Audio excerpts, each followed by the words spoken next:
This is not normal Saturday night racing. This is racing under the lights at Daytona. 3.5 million watts of power, lighting up a 2.5-mile racetrack. Now the drivers have tested here. They're ready to go. They say they love it, but there's going to be some pressure. Pressure on these guys. They're the spotters. Their job is to tell the driver when it's safe to move up on the track, safe to move down low, safe to pass, safe to get back in line. One mistake on their part or a mistake on the part of the drivers behind the wheels. When you're racing at Daytona with restrictor plates, you could have big trouble. There's nothing to do about it. You're just out there riding. Especially at Daytona, you see guys go 3 wide, you kind of tense up. You know, you're like, oh no, please don't do that. You know, you're praying that you can get out of the racetrack or the racing line. And there was big trouble last weekend at Talladega. Ernie Irvan into the wall hard.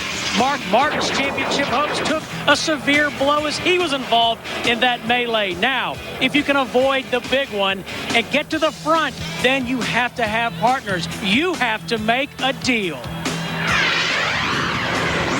When it comes right down there to the end, you need a partner out there. Actually, Todd and Mike talked Saturday night, and then Mike and I talked on Sunday. We just saw each other right before the race. There's different guys in the pack that are comfortable working with you, or you're comfortable working with them, that you'll work with through the racing. Try to work with that person as long as you can until it comes time to win. Well, the end result of that deal is to try to get here in victory lane. But if you don't have the right partner, it's usually no deal. You gotta have help. You want to deal with a teammate if you got one. If not, at least a driver who drives the same make car that you do. But sometimes, like last week with Dale Jarrett and Mike Skinner at Talladega, it's an unlikely alliance. But no matter who you deal with, it doesn't matter. At the end, what it all boils down to is that it's every man for himself. All deals are off in the final 5 laps. And the reason why? It's a single-lane road here into victory lane. You cannot bring that partner with you.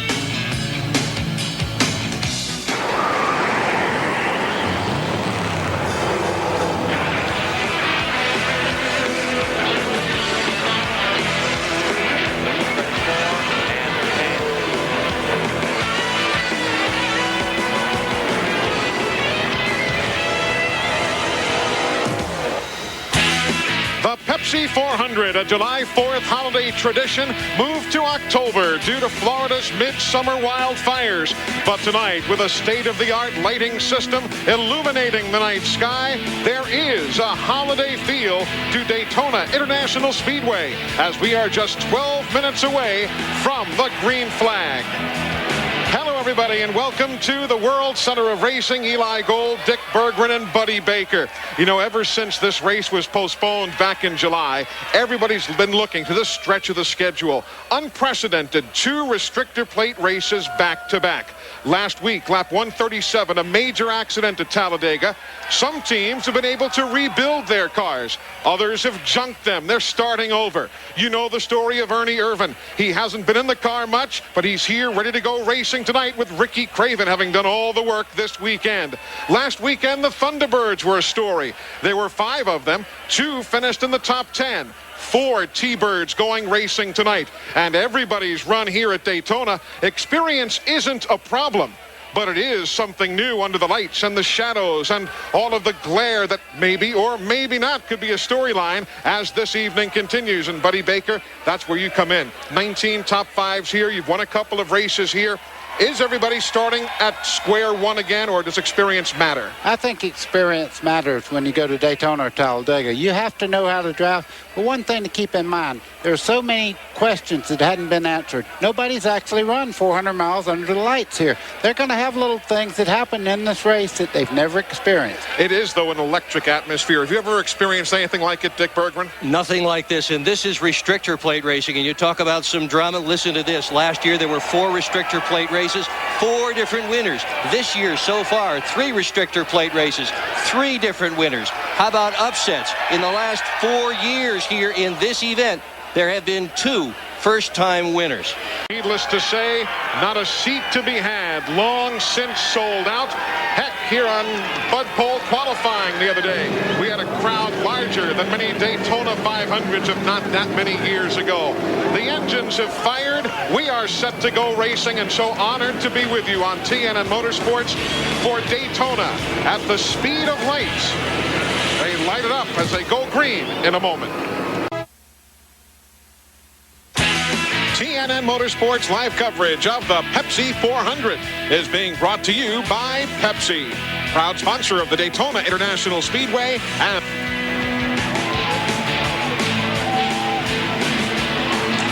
welcome back, everybody. Let's take a look at the starting lineup for this 40th renewal of the Pepsi 400. On the Bud Pole, Bobby Labonte has won 3 of 4 restrictor plate poles here in 1998. Jeff Burton, his best restrictor plate finish is 5th in the 98 Daytona 500.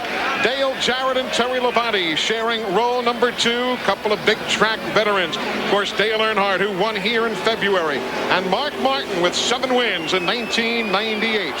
Rusty Wallace was quickest, actually second fastest in happy hour here yesterday. And Jeff Gordon with 2 Daytona wins, the NASCAR Winston Cup Series point leader. Mike Skinner led the most laps at Talladega a weekend ago. And the first start for Hut Strickland, driving the second car for Andy Petrie Racing. The leading rookie of this year is Kenny Irwin, and Ward Burton is alongside in row number 6. A former winner here, the 1990 Daytona 500 winner Derek Cope, and John Andretti, who won this race a year ago. Steve Park and Ken Schrader share row number 8. Kenny Schrader, he was on the Bud Pole just 1 weekend ago at Talladega. Look at those flashbulbs just illuminating further this Daytona International Speedway. Sterling Marlin, and give a call to Billy Standridge, guys. He comes to the big tracks, not a full-time runner. He's always in the field. You're exactly right, and he's doing a Thunderbird, and the rules are really not that good for the Thunderbird. Billy's doing a great job. Dan Pardis on the right of your screen, a local Daytona favorite in his first NASCAR Winston Cup race. He comes from the ARCA Bondo Marhide Series. Joe Nemechek and Kenny Wallace sharing the 27th and 28th starting positions. Michael Waltrip and Dave Marcus, who a week ago had his best finish since Bristol in 1994. He had a Childress engine then. He has a Childress engine now. He could be very strong tonight. There you see Jerry Nadeau and Ted Musgrave, 33rd and 34th starters. Wally Dallenbach, he was fast last night in practice, and Rich Bickle in a restrictor plate race. He's missed the other ones this year. There's Jimmy Spencer's T-Bird. Doesn't qualify well, but he might be coming to the front, so he says. Good to see Ernie Irvin. And Johnny Benson had a little problem here last night in happy hour. The hood blew off that thing in happy hour, damaged the back end of that car. They worked on it, fixed the roof, put a new hood on it, and got him back out in time for happy hour to finish. And there you see the 43rd starter, Darrell Waltrip, Franklin, Tennessee, as this field gets set to go green. The first time ever under the lights. The Pepsi 400 for the first time ever on TNN. TNN Motorsports live coverage of the Pepsi 400 is being brought to you by Pepsi, proud sponsor of the Daytona International Speedway and the 1999 Daytona 500. By Ford, the official truck of NASCAR is built Ford tough. And by Texaco. Texaco, a world of energy. It is just an amazing view from any angle. You know how dedicated the fellows were from Musco Lighting to get this project right? They went through the Richard Petty driving school to better understand the lights that are required for super speedway racing. That's what you call dedication. Now let's take a look and see what it looks like from the driver's point of view. Wally Dallenbach.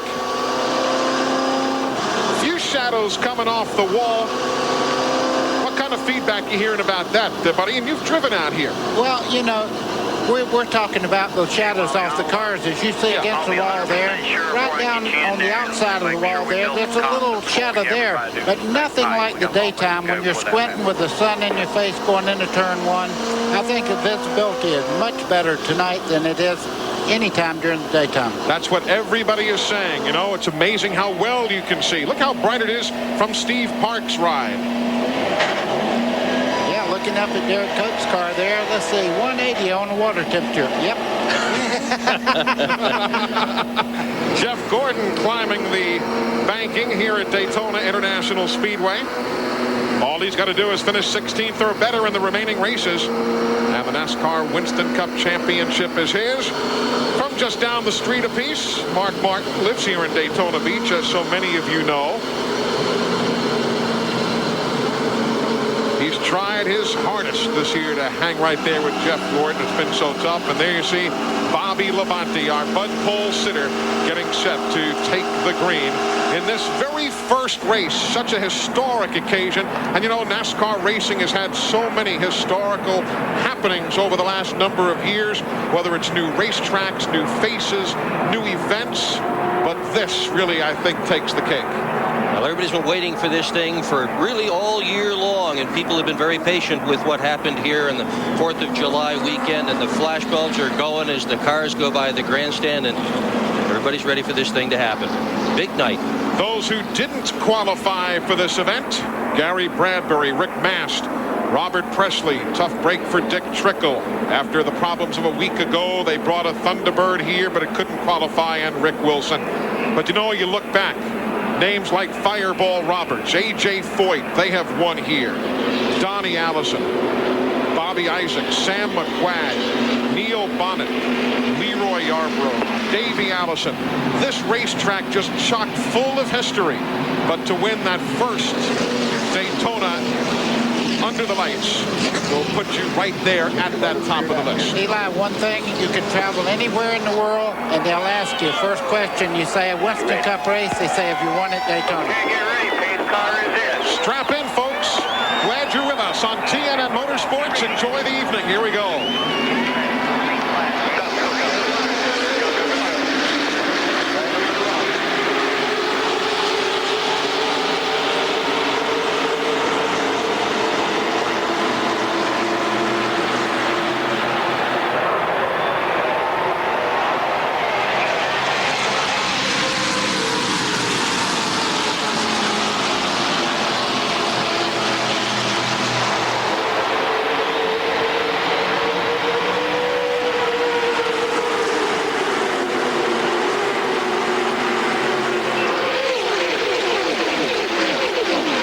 Good scramble up front. Here goes Jarrett, the winner last week at Talladega, with drafting help from Earnhardt. They'll swing to the inside of Bobby Labonte in turn 3. Jeff Burton had a miserable start there. Jarrett brings him off turn 4, and they head down the front straightaway. He's making his presence known right now, leading into best place on super speedways. 13th top 5 start of the year for Dale Jarrett as you ride with Steve Park. Burton on the high line, just dropping back. Jeff Gordon riding in 12th.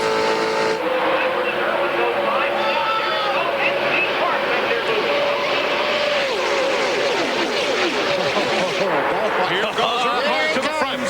The winner of the Daytona 500 back in February. He takes the lead. And Bobby Labonte drops in the second there with Rusty Wallace just behind him as they head off turn 2. And typically that big track, Jarrett has to work to try and get back in line, and still hasn't. Dale Jarrett got hung out to dry. You can see he's drifted back to about 7th place now on the outside. Well, this is Earnhardt's 41st Daytona start. This is the 34th time he has led. He's led almost every race he has ever run here. He is the winningest driver at this racetrack. Took that title over from the great road racer Hurley Haywood a few years ago. When you count the Busch Series races, the IROC races, the Gatorade 125s, no one has been more successful here than Dale Earnhardt.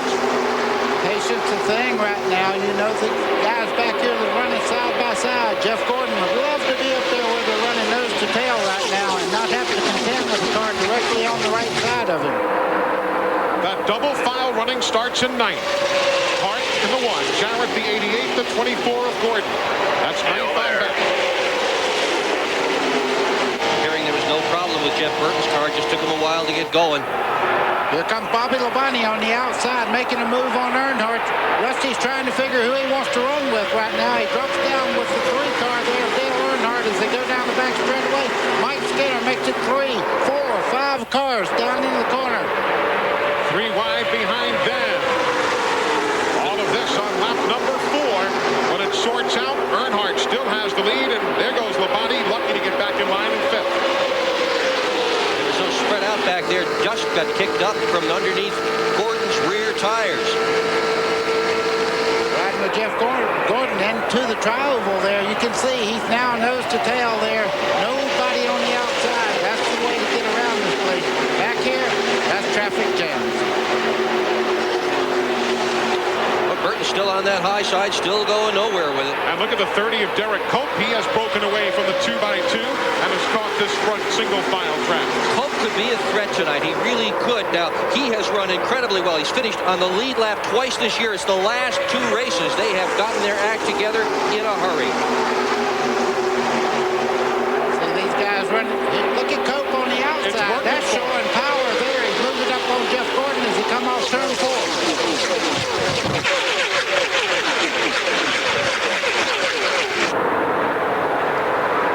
Riding just ahead. He's in 7th. That's that black number 30. Then Gordon and Steve Park and Jarrett. But Mark Martin looking backwards towards Sterling Marlin. A brand new car after the problems of a weekend ago, and he's still in the middle of the pack, guys. And that 55 car. Hutch Strickland making his presence known there as he's moving up in the 55 car.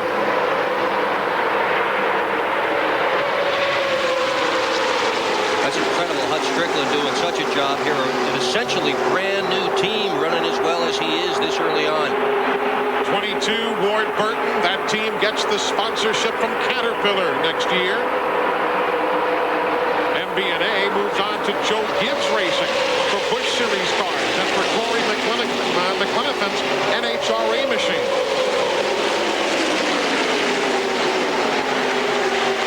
6 laps complete. Looks like the outside group's starting to work. These guys are starting to move around back here. Was single file. Now you see the 28 car, Kenny Irwin Jr. kind of called out on the inside as Gordon and all the guys are moving to the outside. Steve Park's trying to get by him on the outside.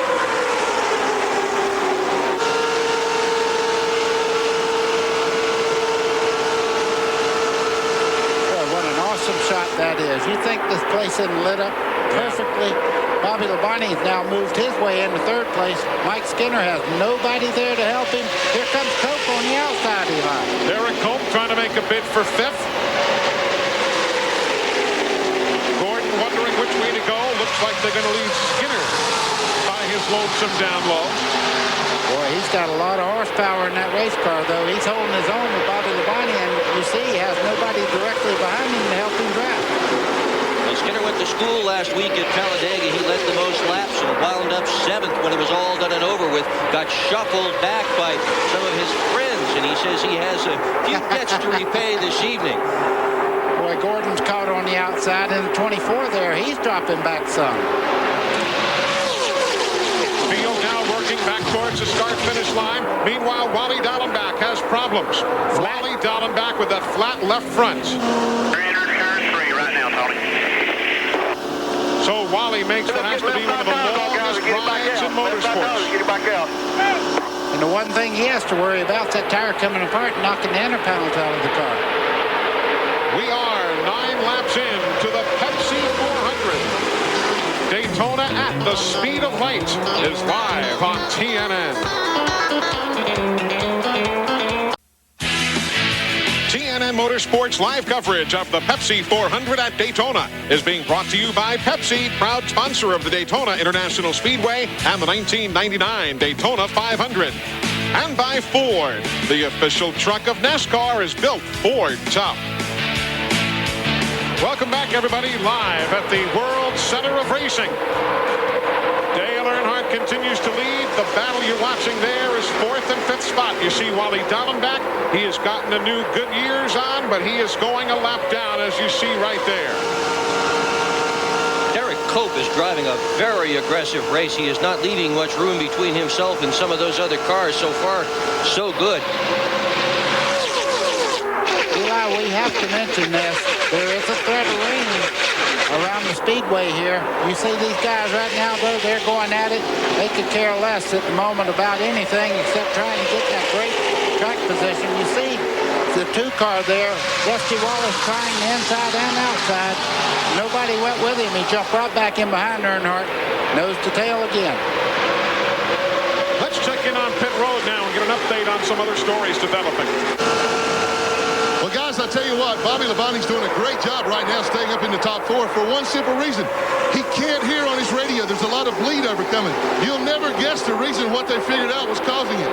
Bobby's son, Tyler, picked up one of the team radios and was playing with it, talking into it. We got caution coming out. And caution is coming out for some rain showers. Very, very light, but rain showers nevertheless, and it's something you don't mess with at 200 miles an hour. So, caution on the Speedway for the first time. It'll be coming out here at lap number 13 of the Pepsi 400. Well, one thing's for sure, we've had a very light appetizer right here of racing, and it's spectacular.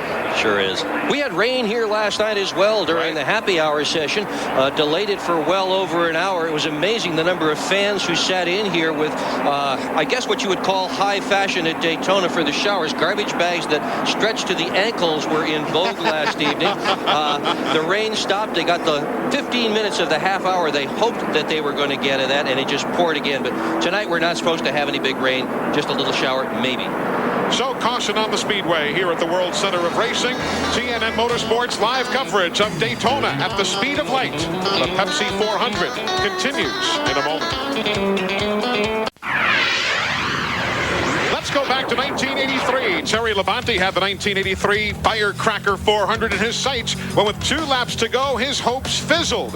Out of gas, Labonte would drift back to 5th, and Buddy Baker would coast to victory after running out of gas as well on the final lap.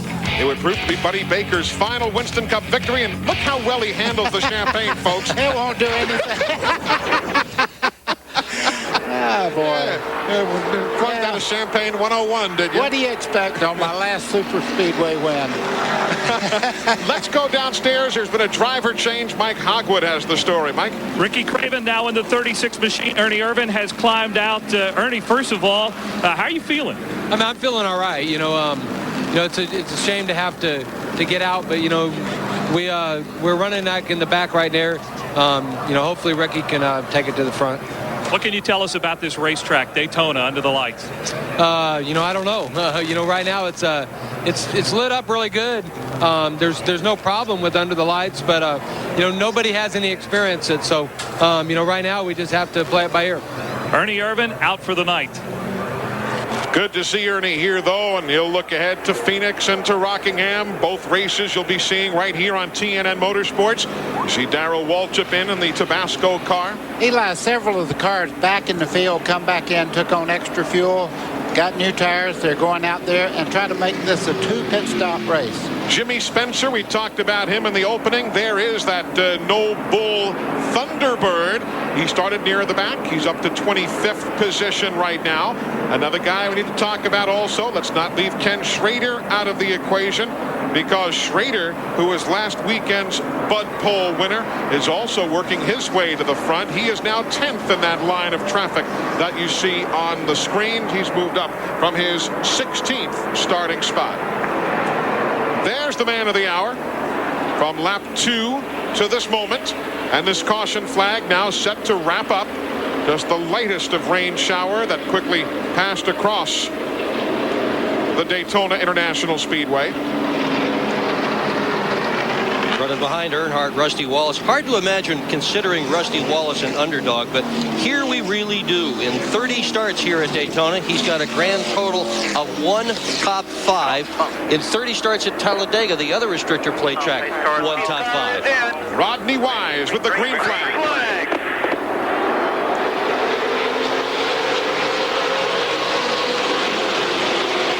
Somebody's really on the move there on the bottom. That's Wally Diamondback trying to use whatever he can after making his pit stop. Weaving his way through traffic. There's Wally giving us the bird's eye view. What he did, he anticipated the start there and got him a great run. And when you get by the flag, you can do what you please. Of course, he is 2 laps down right now, Dallenbach is, after the tire problem that brought him to pit road at lap 9.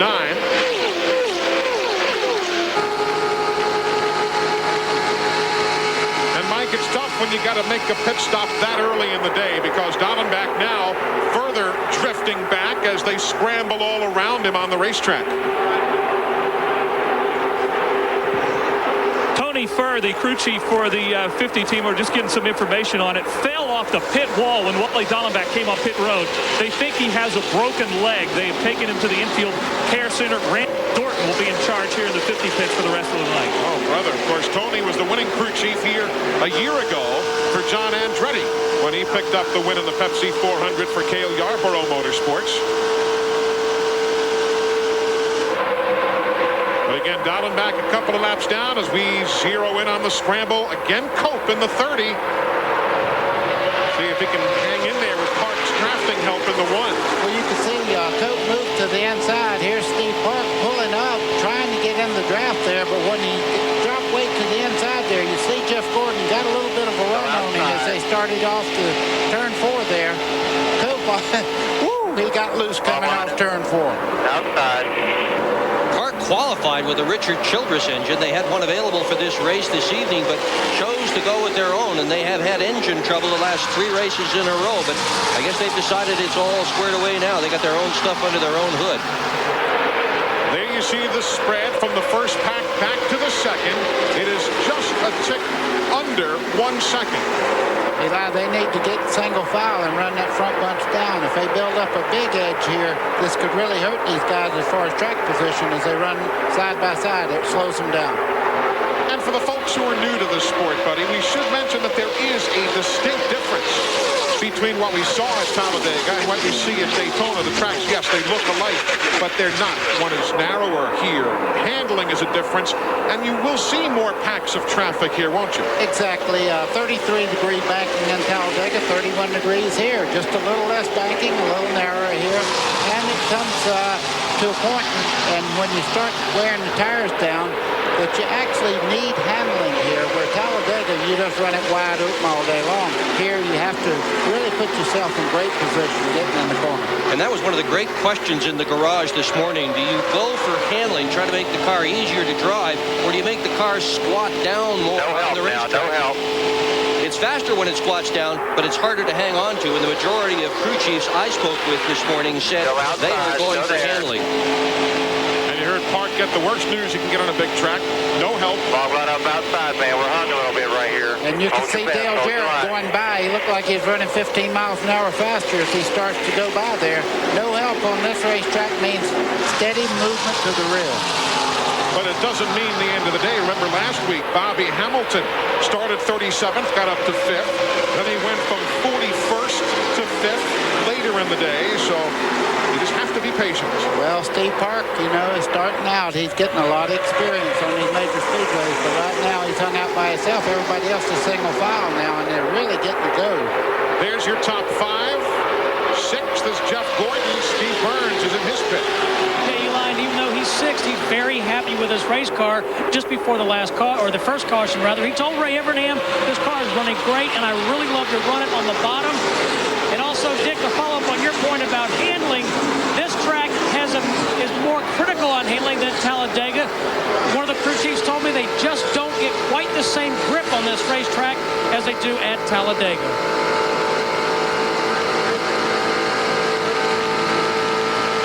There's Billy Standridge, one of the Ford Thunderbirds in the field, having problems off the pace, as you can clearly see in turn 3. Laps ago, you'll see what happened to Billy Standridge. Watch that. Dan Pardis there in the 07 about got him. Pardis did a good job. So Billy Standridge in for an unscheduled stop here on lap number 20. Dale Earnhardt continues to lead. But we are still early, just 21 laps complete.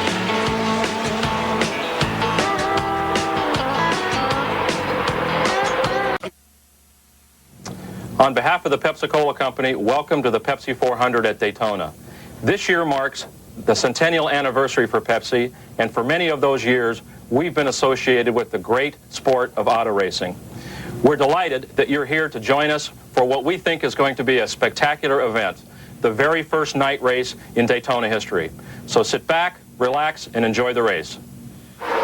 There you see Steve Park as we welcome you back live to Daytona, now in 32nd, and about to go to 33rd and potentially 34th. But yes, as always, there is a reason why. Watch this turn 4 a few laps ago. Steve Park on the bottom side, Mark Martin on the outside. Watch the back end of the car as it gets loose. The luckiest man in Florida to continue and not wreck that race car. The back end was way out there. Now back live with Steve Park. He's in 32nd. You see just to your left there, the nose of Ricky Rudd's Tide Ride. And there is Ricky out, set to go by. Johnny Benson will go by. Rich Bickle running there as well. Remember before, the spotter said, Steve, no help. Hasn't gotten any better. Still no help drafting-wise, and he'll finally get back in line. That'll take a little bit of work on the chassis when he makes his first pit stop. I imagine right now he's just real happy he's still in the race, and they can adjust on this car. It's not all crumpled up. There's Ricky Rudd, started 41st, now running, as you see, in 33rd. Johnny Benson right behind him has those Betty Crocker colors on the car. They were to have run those sponsorship colors here in July. And in this instance, it carried over. Of course, a lot of the teams didn't have that luxury. A lot of the teams had special sponsorships tied to things that were happening in midsummer. Baseball teams and so on and so forth. And those sponsor packages just have to be put to the side. This so much looks like a daylight race until you look over the top of the wall and you see, in fact, it is night. This thing is so beautifully lit. The top 12 have now broken away from the rest of the field. Yeah, but it's going to double up here as you see Gordon looking to the outside as they come off turn 4. They're not really happy. They want to get up there, get those 5 bonus points. Right now, I'm sure Jeff Gordon would love to lead a lap if he could possibly get up there. But right now, he really don't have that much help. You see Bobby Labonte, or is that that's Derek Cope? Derek Cope right behind him. Derek Cope right behind him. Right now they're running side by side, and the leaders are moving away. The front 12, though, even with this double file running, are still 4.5 seconds ahead of 13th place Jeff Burton and the rest of those cars behind him. Hey, there's Schrader in the 33, and he's up to 7th as you ride with Jeff Gordon now in 5th. Here in the Daytona 500 in February. Boy, look at Jeff Gordon. Everybody thinks it's a ride in the park. He's working that steering wheel. He knows that draft is so very important to stay in, but he's up on that steering wheel. Clears the tri-oval. Watch his hand movement here. Back and forth. Trying to walk that tight wire as he goes through the dogleg there. Kenny Irwin in 3rd spot, doing a great job. Super run for him. Last weekend, the day ended early with engine problems. And he's very much in it. Now watch this. 4 seconds until that group of cars right there. They've peeled back. And look who's leading that next pack. Talked about the old T-Bird and Jimmy Spencer. Look at Ricky Craven in the 36 running right with Mark Martin. I'm sure Ricky Craven realizes this may have a lot to do with what he does in Western Cup racing later on. He's going to give her a hard ride. And with the driver change replacing Ernie Irvin, they did not lose a lap. So Ricky's very much on the lead, lap at 15th. Let's check back in with Glenn Jarrett. Hey guys, when Steve Park had his trouble, I had a feeling there might be a reason for him getting so loose on the racetrack. I came down and talked to Felipe Lopez, the crew chief. He is big time loose. He cannot stay in the accelerator. The back end wants to come around. They're talking about making an air pressure adjustment, some wedge, anything they can do to try to tighten the car up. They're just asking him to hang on right now. That's a handful at this place. Yeah, no fun trying to hang on at 190 miles an hour at Daytona with all these cars riding around. Oh, loose by himself. That's really bad. And his last lap was down to 183 miles an hour compared to Earnhardt and those in the lead draft running 188. So a 5-mile-an-hour difference. You'll find yourself falling way behind and getting lapped before you know it. Well, you wonder about courage. Remember, this guy got hurt at Atlanta this year. He was also hurt at Homestead. He's hanging right in there despite all that. 30 of 160 laps are complete here at Daytona. Dale Earnhardt took the lead at lap number 2 after Jarrett led the first lap. So you see 4th, 5th, 6th, 7th on your screen. Derek Pope in that 30 just giving it a heck of a ride. There's that. He's on the bottom side of the racetrack, and up on top side there, you can see them all trying to get by Pope on the outside as Dale Jarrett pulls even with him down through the crowd.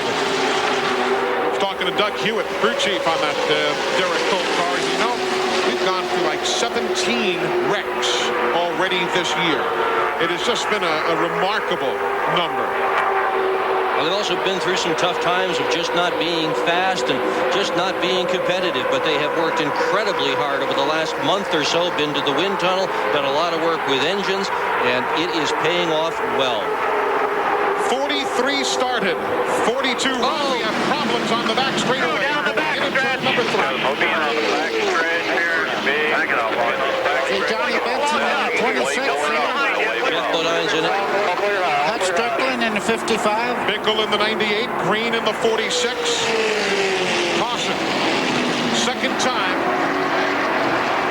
That is Kevin LePage in the Prime Star machine.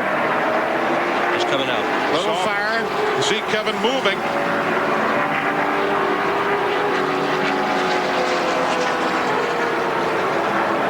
Rolling on the ground to be sure all the fire's not on him.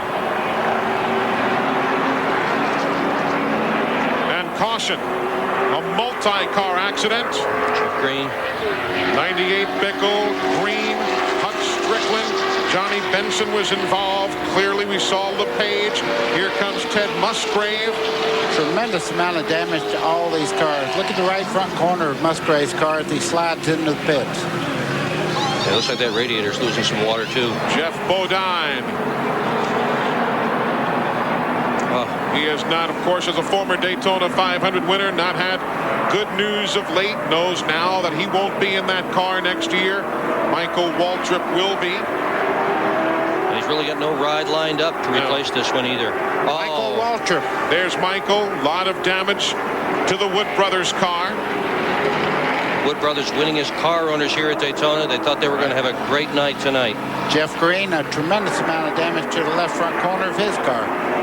Rich Bickle in.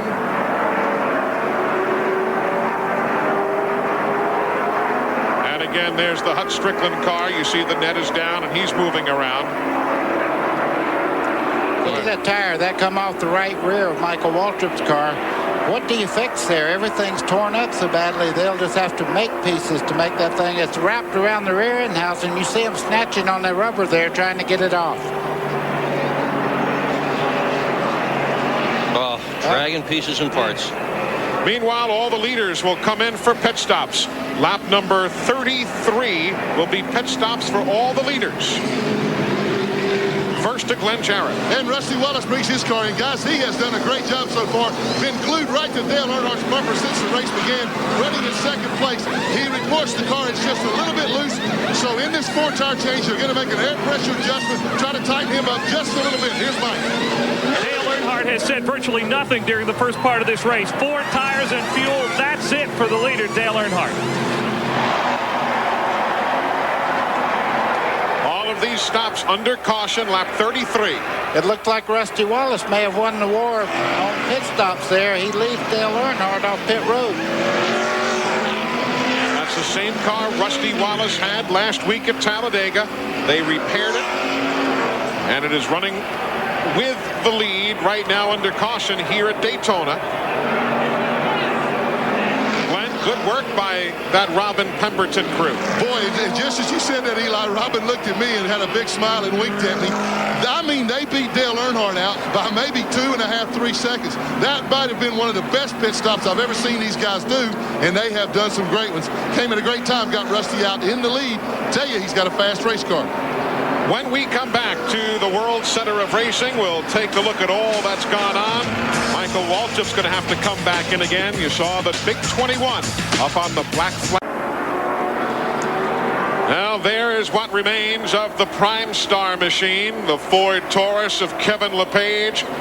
Michael Waltrip was on the initial receiving end of the first hit. Let's take you back and show you exactly what happened off the corner moments ago on the backstretch. Let's all get involved. You see Kevin LePage there getting into the outside wall. Michael Waltrip gets caught, spins around. Everybody coming, goes low. Some of them go high, and you can see Ted Musgraves there getting involved. Jeremy Mayfield just made it through. So did the 4 of Bobby Hamilton. Low was the way to get out of that, but there's no way to tell ahead of time. It is so hard to see when these big wrecks get going. Another view. Looking from turn 3 back towards turn 2. And you can see visibility's down. You cannot see a thing when you go through. With all the tire smoke and the car spinning round and round, how would you know where to go? Look at Bill Elliott back there. You saw the golden arches. He just woed it on down. Experience will do that for you. Picked the right lane, went down low, and just took it easy and managed to get through there without a nick on his race car. Oh, boy. Oh. But again, Kevin LePage's car you saw alone on the low side of the racetrack. Break loose, clip Michael Waltrip, and the wreck was on. Jeff Bodine there in the 7. He really tried to go low, and that got him involved. So there wasn't any Look at set pattern. Dallenbach just got through that mess, too. I don't know how he saw his way through. Let's take a look. We're riding with the camera. This is what you can see in a major speedway wreck. Nothing. You see right there? What would you do? Listen. He hit it. Just barely touched the outside wall, and he was lucky nobody was there. Oh, look at what's left of LePage's car. Again, this is a replay of earlier. Kevin LePage after the accident.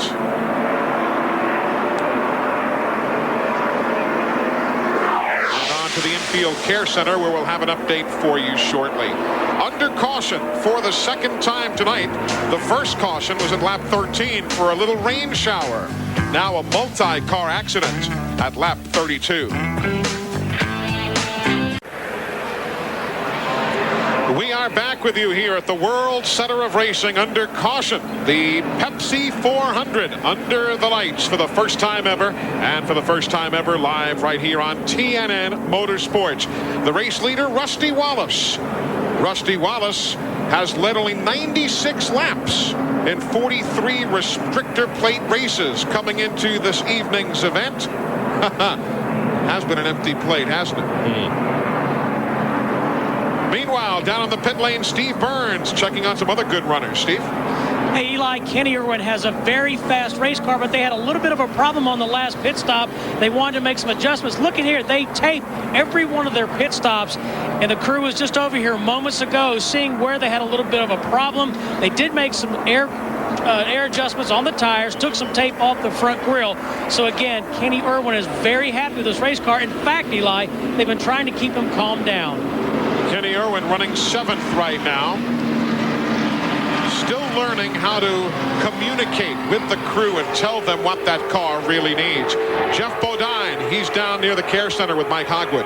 Jeff, first of all, you okay? And what happened? I'm fine. Kevin said he just lost a car, got sideways off too, and we all started running each other. If Goodyear could make a tire that didn't smoke, we could see where the wrecks were. Might be able to miss him, but I just couldn't see where anybody was. My spotters tried to help me, but the Phillips car tried to make a hole through there, but we hit somebody and put us out.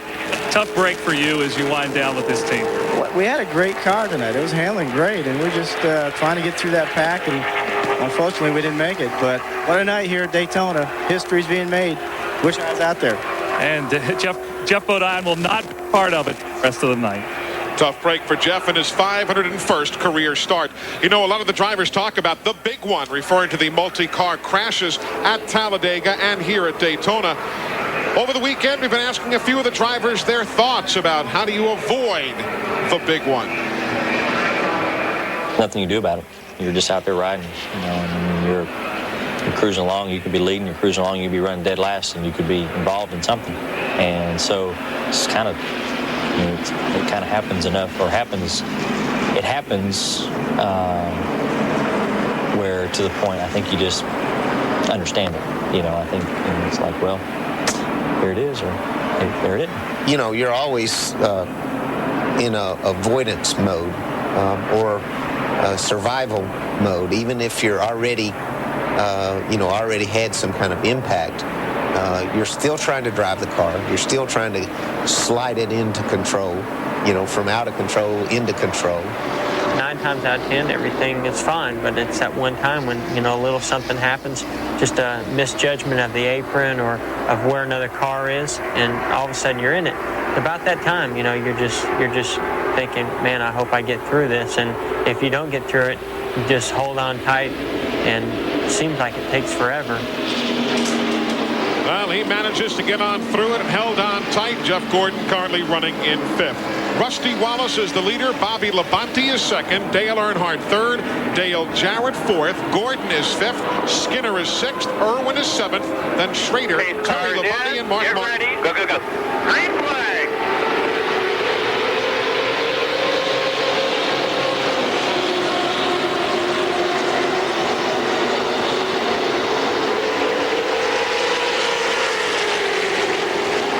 Saw Wally Dolan back in the 50 there. He's trying to get back one of the 2 laps that he lost earlier.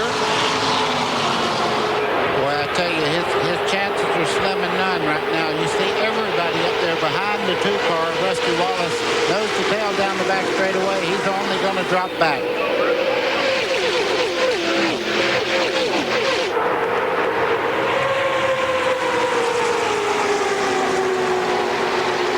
Jarrett there in the number 88 and 4th spot. That's not just the car that won the $1 million last week. Believe it or not, it's the same engine. They took it all apart, put some new pieces in it, put the rest of it all back together. Same car, same motor. A lot of fellas, though, had to go with brand new equipment like Earnhardt, like Mark Martin. They just couldn't resurrect the machine of a weekend ago. Eli, Jeff Gordon right now is just running just about a perfect race. You see him behind Dale Jarrett right there, 2 of the fastest cars, and Earnhardt just in front of him. Those 3 cars right now, they're just riding along. They're not worried about it because they know they have great race cars on this racetrack. Bobby Labonte in a second is going to look around, and I'm afraid that Rusty may be in trouble. 58 races now in a row that Rusty Wallace has not posted a victory. There in the 3, you saw him with 1 win in 88 starts now. Look at that pack of traffic. I was watching Jerry Nadeau in that green car up there. He was completely sideways on the high side, never cracked it, never backed up, just went right on by a car sideways. Still in the early stages of the Pepsi 400. Rusty Wallace shows the way. A long night's work yet to go. Welcome back, everybody, live on TNN Motorsports. The 40th renewal of the Pepsi 400, and Dale Earnhardt's going to make the outside work if he can. And he can. Dale Earnhardt takes the lead in the Pepsi 400. Jarrett and Gordon may start shuffling Wallace the other way. Yeah, they're on the outside there, nose to tail, and he's caught to the inside there. He's riding with Gordon as they head through the... Look at the tack there, 6,800. I could read it very well. They don't turn nearly the RPMs here in the restrictor plate races. That's part of what the restrictor plate does. You just don't crank them up to 9,000 RPM. Oh, is Gordon working that wheel? He is, but look what he's under here. He and Earnhardt side by side.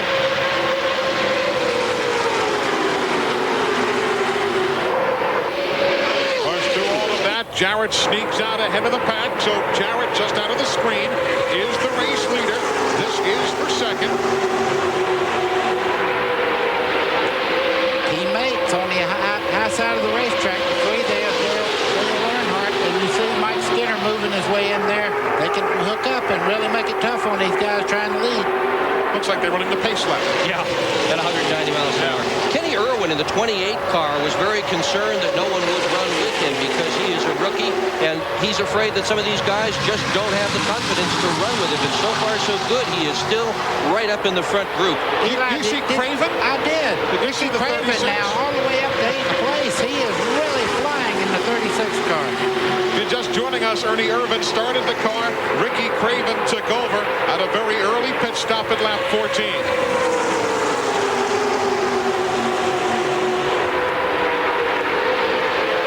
He's a good kid, too. You just want to see him do well. He's a great kid. He really is, and he deserves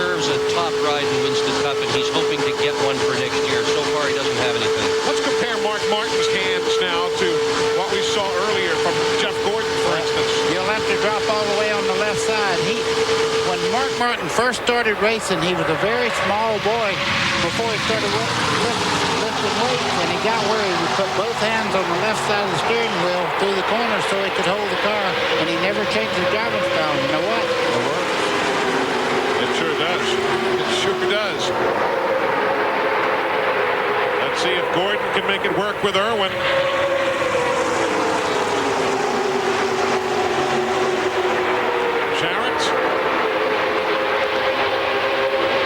I hope it's not as frightening inside those cars as it is watching here with these speeds running that close together. Let me tell you, that's heaven right there. For a real race car driver to get out there and run like they're running right now, there's no fear in that group right there. All they don't want to do is make a mistake.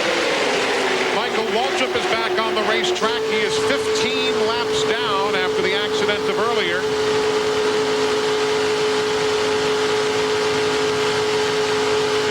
T-birds there, Spencer and Little. You gotta listen to the motors. So you could hear them purring down through there, but never lifting in the corners, running wide open all the way around the racetrack.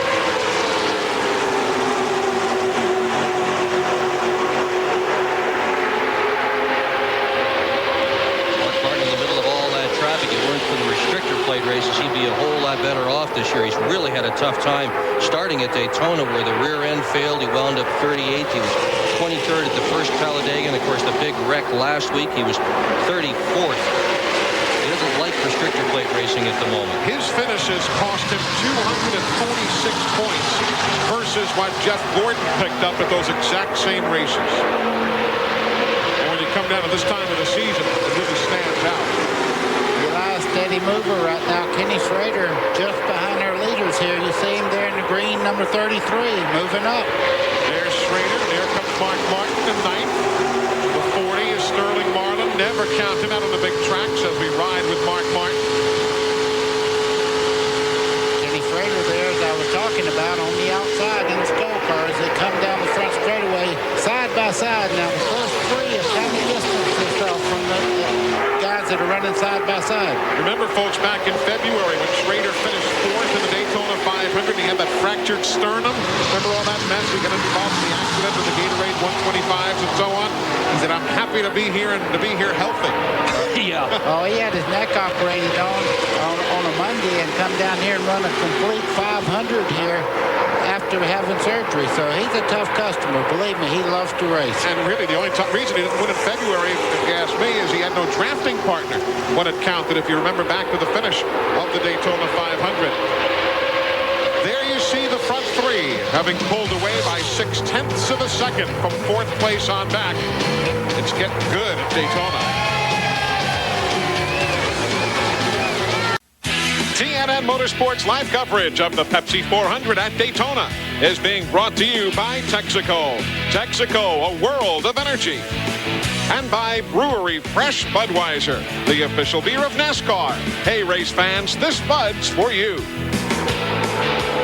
Welcome back, everybody. You're looking at the race leader, Dale Jarrett, in a scramble for second place behind him. Earnhardt wants to grab it away from Gordon and from Mike Skinner and from Labonte, but it's going to be a big scramble. What happened to three-car draft, buddy, is, well, forget about that now. Well, what we have now, we have a two-car breakaway and teammates going at it there. Mike Skinner fighting with Dale Earnhardt down the back straightaway. You can see these guys when they run side by side. The guys out front are going, we're going to do anything to do what they're doing back there, because it's slower when two cars run side by side than when you really have a drafting partner out front. Look at the 33. Schrader very much in the mix now. Ricky Craven in for Ernie Irvin, riding with Bobby Labonte in fifth.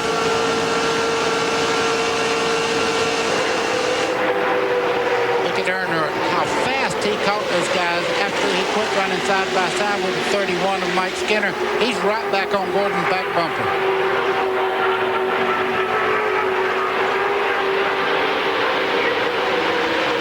Schrader having a strong run here tonight. Ricky Craven there in that purple car on the outside there, filling in for Ernie Irvin. Great job. I guarantee you people right now are saying, you know, we might ought to talk to him when we're thinking about putting somebody in our car for next year.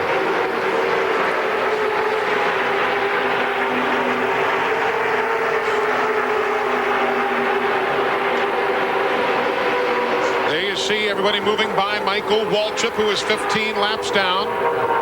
That first big pack of cars.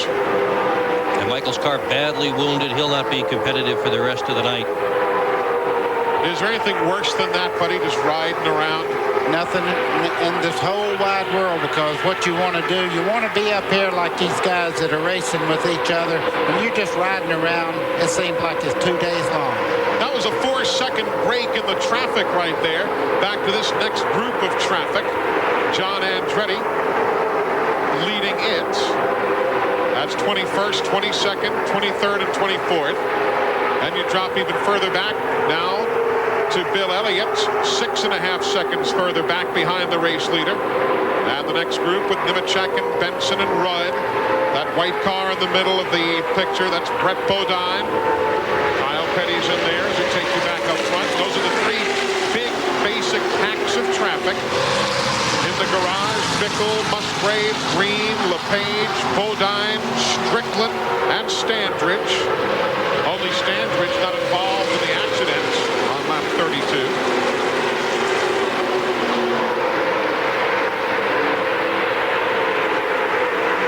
Some of the numbers in the draft. Like Rusty Wallace there running well, working the low side of the racetrack. He's got a good car. He just got called out a little while ago. See Ricky Craven there coming off the corner on the high side in that purple car. He and Schrader are going at it now. I want to go back to the infield care center a second, guys. And Hog, what's the deal on Kevin LePage? Have you heard anything yet? Yeah, Eli, he's getting x-rayed right now. He's getting his shoulder x-rayed. They think it might be broken, and he might have broken it when he dove out of that race car. You remember there were some flames inside of there, and Kevin got out in a pretty big hurry. So we'll get an update further. That's Mike Hogwood down at the infield care center. A lot of shuffling around here. There, though, but how Craven comes out in front of that pack. There's a guy right there you can never count out in that 40 car. That's Sterling Marlin. Very, very good here at Daytona. All the way back in August at New Hampshire, I was talking with him about the car. He said, don't worry about this. He said, when we get to those 2 restrictor plate tracks, that's where I'm really going to run, and that is where he has run best throughout his career. 9 top 10 finishes for Sterling Marlin, including 3 wins and 3 second-place finishes in his last 12 Daytona starts. Fairly impressive numbers right here. But the most impressive numbers are the ones those guys are putting up on the board. They're trying to get gone from everybody else. A lot of souvenirs here. They're coming right back.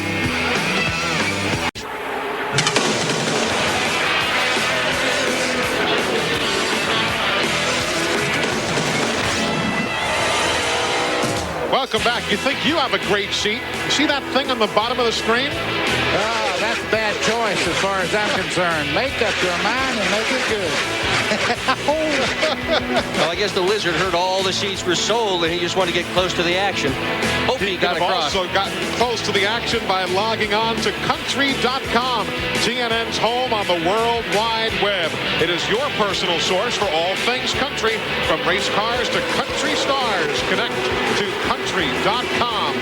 Look at Ricky Craven in Ernie Irvin's car, battling Schrader for 4th with drafting help.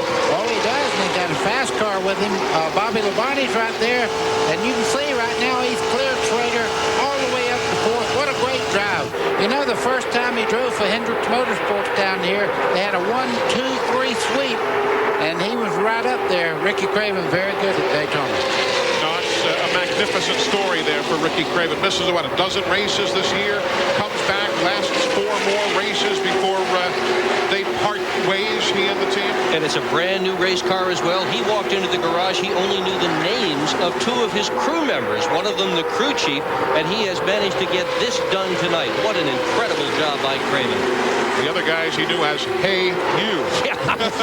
Would you please? And they did. Look, the young man's running up in 4th. But you know, one of the things they did that may have proven to be a good move was they didn't much work on qualifying. They instead worked on the race, because they figured if Ernie got in the car to go backwards anyway at the start of the thing, working the night. We're back in 9th, 10th, 11th, 12th, and 13th on that picture you saw seconds ago.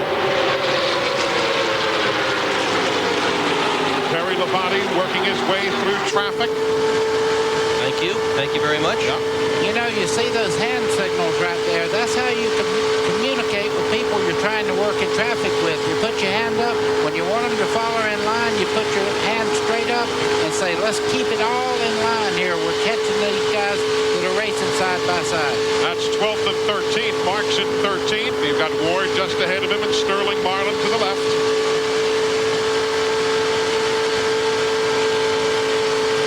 Here he never lifts.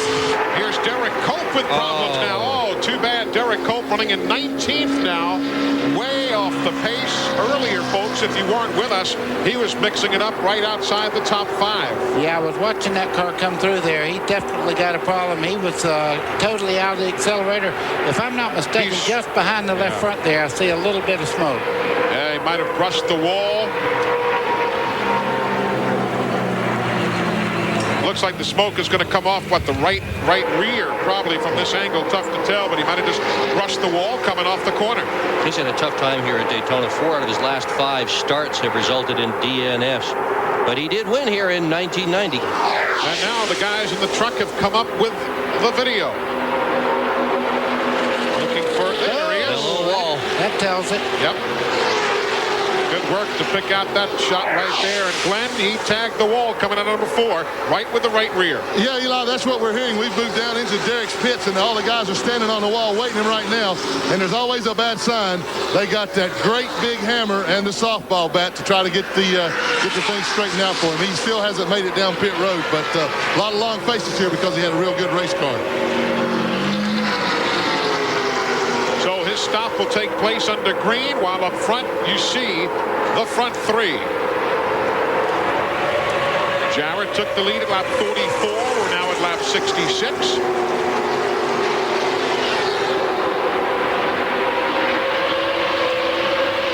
Jarrett led lap 1. Earnhardt led the next 30. Rusty Wallace led a lap. Marcus led a lap. Wallace led 7. Earnhardt led a lap. And now Jarrett has led from 44 through 66. In 1986, Dale Earnhardt was on the lead lap with 9 laps to go on the Firecracker 400 when oil from his blown motor caused him to punch the wall hard in turn 2. Leader Buddy Baker would slide by the incident, only to be bumped by Connie Saylor moments later. That allowed Tim Richmond to take the lead. And Richmond would bring home the victory as he entered the most successful period in his racing career. Welcome back live to the World Center of Racing. Dale Jarrett still leads the Pepsi 400. Hey, folks, you can use your internet access to see live in-car camera views from Jeff Gordon, Mark Martin, and others. Log on to that computer address, tnnracing.com. It's available to you right now. If you're a Ted Musgrave fan, he's back after the accident of earlier. He's 33 laps down, but he's out there nevertheless. And Wally Dallenbach will go a 3rd lap down now, being bypassed by the leaders.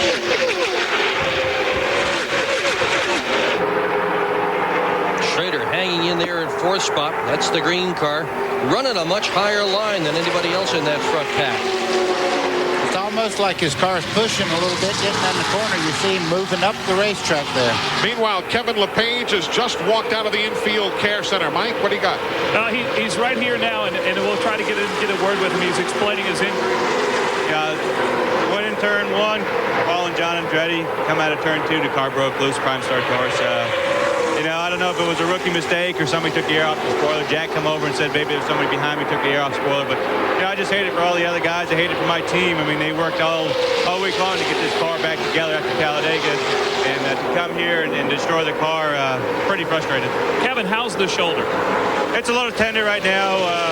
I definitely won't be playing golf tomorrow, but we'll be ready next week, Phoenix. All right, Kevin LePage. They say he does have a crack in his scapula. He's a tough race driver. He'll be back next week. It's certainly good to hear that Kevin LePage will be back next week. Very talented young driver from Shelburne, Vermont. Derek Cope has taken the gum-out Pontiac behind the wall. Repairs will have to continue there. Rusty Wallace, he has led already here this evening.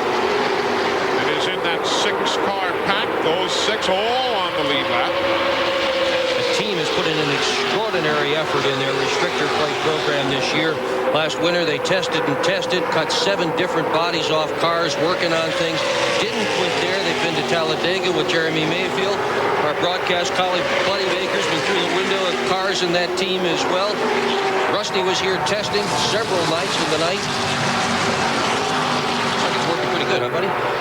Looks awful good right now, but you know, Dale Jarrett right now, he just, when he gets out in front, he keeps about the same distance on a second place car all the way around the Speedway. Nobody seems to be able, even with help, to pull up on him right at the moment. And you know, you think about it, Jarrett has posted 7 finishes of 8th or better in his last 12 visits here. That includes a couple of wins. So he's up front here and won at Talladega last weekend. Certainly not at all a surprise.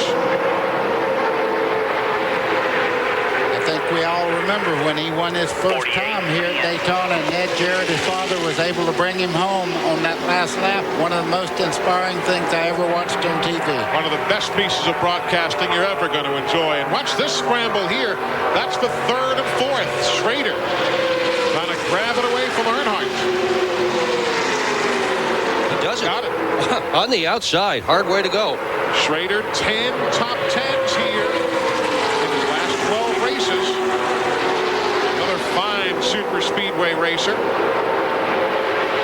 He's a fine racer no matter what kind of racetrack it is. You know, you think about it, it's a quarter-mile dirt track or a super speedway like this or half-mile paved, doesn't really matter. Schrader's there. But the frustration for Ken Schrader of not having posted a NASCAR Winston Cup win since Dover, Delaware, back in June of 1991, it's beyond belief. Eli, you see him fading the high side of the racetrack. What he's getting, though, he's getting tremendous run down the back straightaway. He's using a little bit wider line. You see Earnhardt, no, he's looking back on the inside. No dice. The 33 is strong, but I tell you what, I don't think he's going to be able to keep running that high line because the guys will get away from him if he keeps doing that. Terry Labonte there, left of your screen. He's running in 8th. Kenny Irwin behind him in 9th. This is a second pack. Running a couple of seconds behind, not quite, almost a couple seconds behind. Look at this. There's Schrader now yielding to Bobby Labonte to his inside.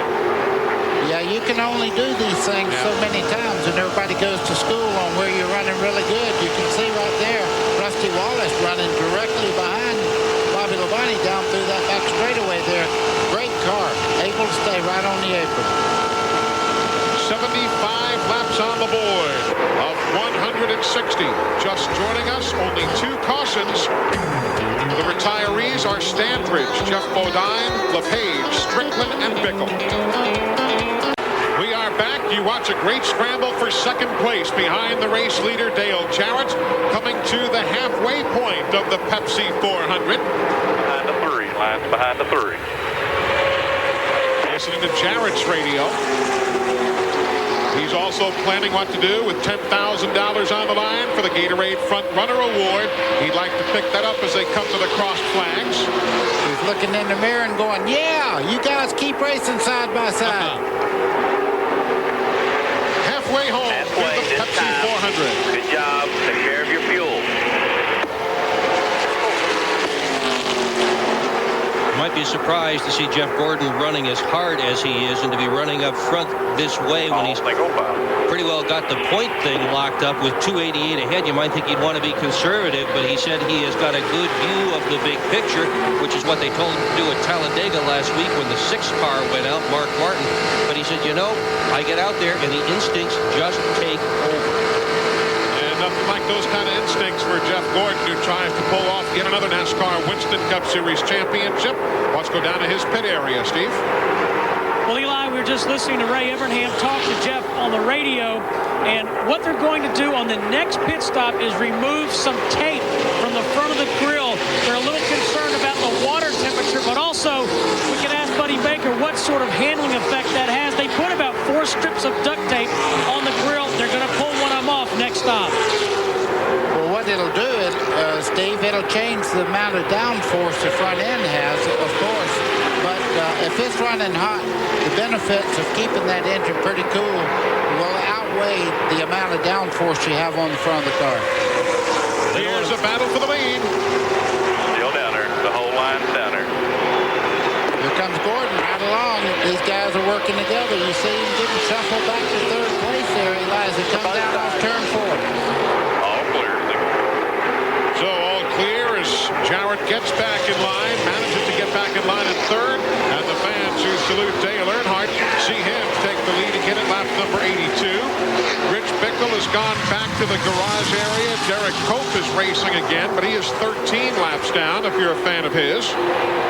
Here comes Schrader on the outside. He's persistent, I'll tell you that, as he puts the 2 car there, Rusty Wallace, in position back. He's persistent too, the fellow in that black number 3.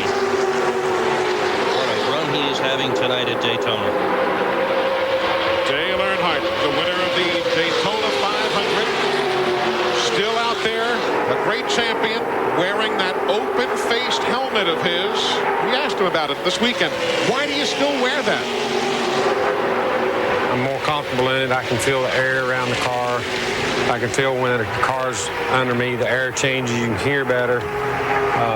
I don't know, it's sort of driving by the seat of the pants, kind of old-style racing, I reckon. But just what I really got used to. I've tried the full-face helmets. I've tested with them. I tried to engineer one that I could wear that would be comfortable or give me the vision and give me the feel and the sound that I wanted, but just never was comfortable with them, so I never have evolved into that. And we talked about it this weekend, buddy. A lot of folks, if you've never driven, you don't quite understand what he's talking about when you can feel that air. It's very simple. You've had the window down when you pass the truck on the interstate. Sure. You can feel the pressure inside the car change as you go by the truck. The same thing happens when a car pulls up on the inside.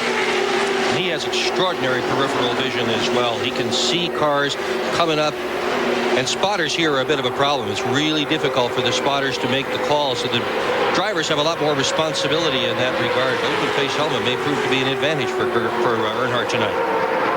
31 times he's been to victory lane here. Here's a good scramble for 11th now as Sterling Marlin in the 40 tries to grab the spot from Ricky Craven, who's subbing for Ernie Irvan in the 36. Here. So they make that swap easily enough. Mike Hogwood's been down on the Ernie Irvan, Ricky Craven pit area all night. Ryan Pemberton just told me that Ricky Craven says the car can be even better. He thinks it is way too loose. They're going to tighten it up on this pit stop coming up in a couple of laps. Ricky Craven says then he thinks he could go up and contend for this thing. Well, we'll find out certainly. He's running in 12th right now. Everybody pitted at lap number 33. We're now at 85, so closing in on pit stops here at the World Center of Racing. We'll cover it all for you. Daytona at the speed of light. Tonight live on TNN Motorsports.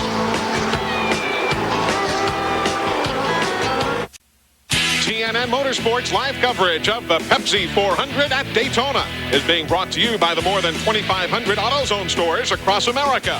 AutoZone, the best parts in auto parts. And by AT&T. It's all within your reach. Jeff Gordon is the new leader of the Pepsi 400. 12 times he has raced here at Daytona. He has led the race in 11 of those 12 events. He made the move around Dale Earnhardt at lap number 87, bringing Schrader with him to second, and here's what happened just a half lap ago. You see him power by on the inside of Earnhardt, and he gets some help from an old teammate there, Ken Schrader. He goes with Gordon on the bottom, meaning one thing, Doctor, that Schrader can run anywhere he wants to. He can run low if he wants. He just proved that. But there he is, back upstairs again. Maybe the car is happier up there. Maybe the car thinks Harry Gant is driving. Well, it's green. Maybe it does. It's the green Skoal car. Harry Gant for many years ran upstairs in cars that look just like this one. Well, it's not very long until we start thinking about pit stops, and I'm sure Gordon said, hey, I've got a shot here. I better take it. So he grabs his 5 bonus points. Running right now, the lead pack is tied tightly together by 0.7 of a second from Gordon back to Wallace. And you've got a half second further back to the Labonte brothers. You know who's in the middle of all that? Kenny Wallace in 14th, Nadeau in 15th, Andretti in 18th. Super run for those fellas here tonight. Andretti, of course, a winner here just a year ago. Led 113 of the laps here a season back.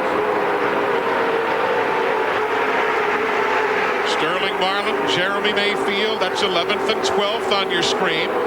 13th now, that is Ricky Craven in Ernie Irvin's car, 4.5 seconds behind the race leader. Then you drop back 5 seconds further back, and you'll finally get to the lap machine of Brett Bodine. Earnhardt is the new leader because he stays on the track while others make pit stops. Pit stops at lap number 92 for most of the race leaders. Gordon is in. Labonte is in. That's Terry Labonte. Mark Martin is in.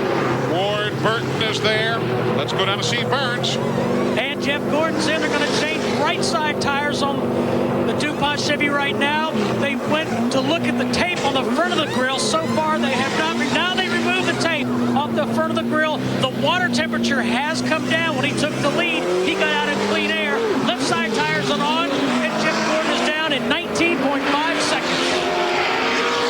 Here come others leaving the pit lane behind them. The drag race is on while Ricky Rudd enters pit road. So does Park and Pardus. Kyle Petty is in for his service. All of this taking place at lap number 92. Dale Earnhardt currently the race leader. Johnny Benson just ahead of him has already been in the 26. Johnny's been in at lap number 86 some 5 laps ago. Well, if the caution was to come out right now, you could see Jeff Gordon going a lap down to Earnhardt, who's been out on the racetrack. There's Gordon right there. He likes that. He's one full lap behind right now. Shades of Talladega last week.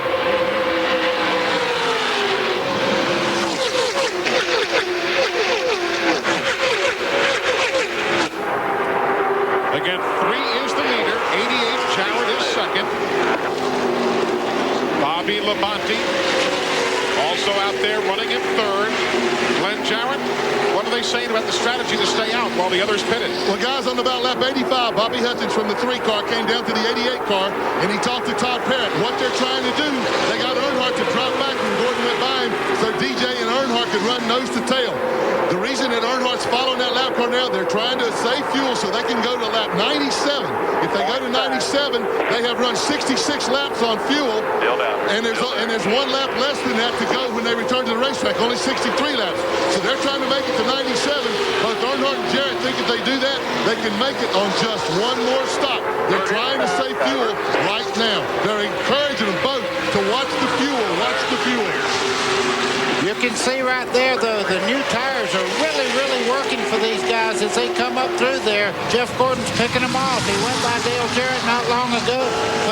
Now he's put Earnhardt down. He is moving. I'm telling you, he's flying out there with new tires. Bobby Labonte, though, being shown as the race leader right now. There he is at the head of that line.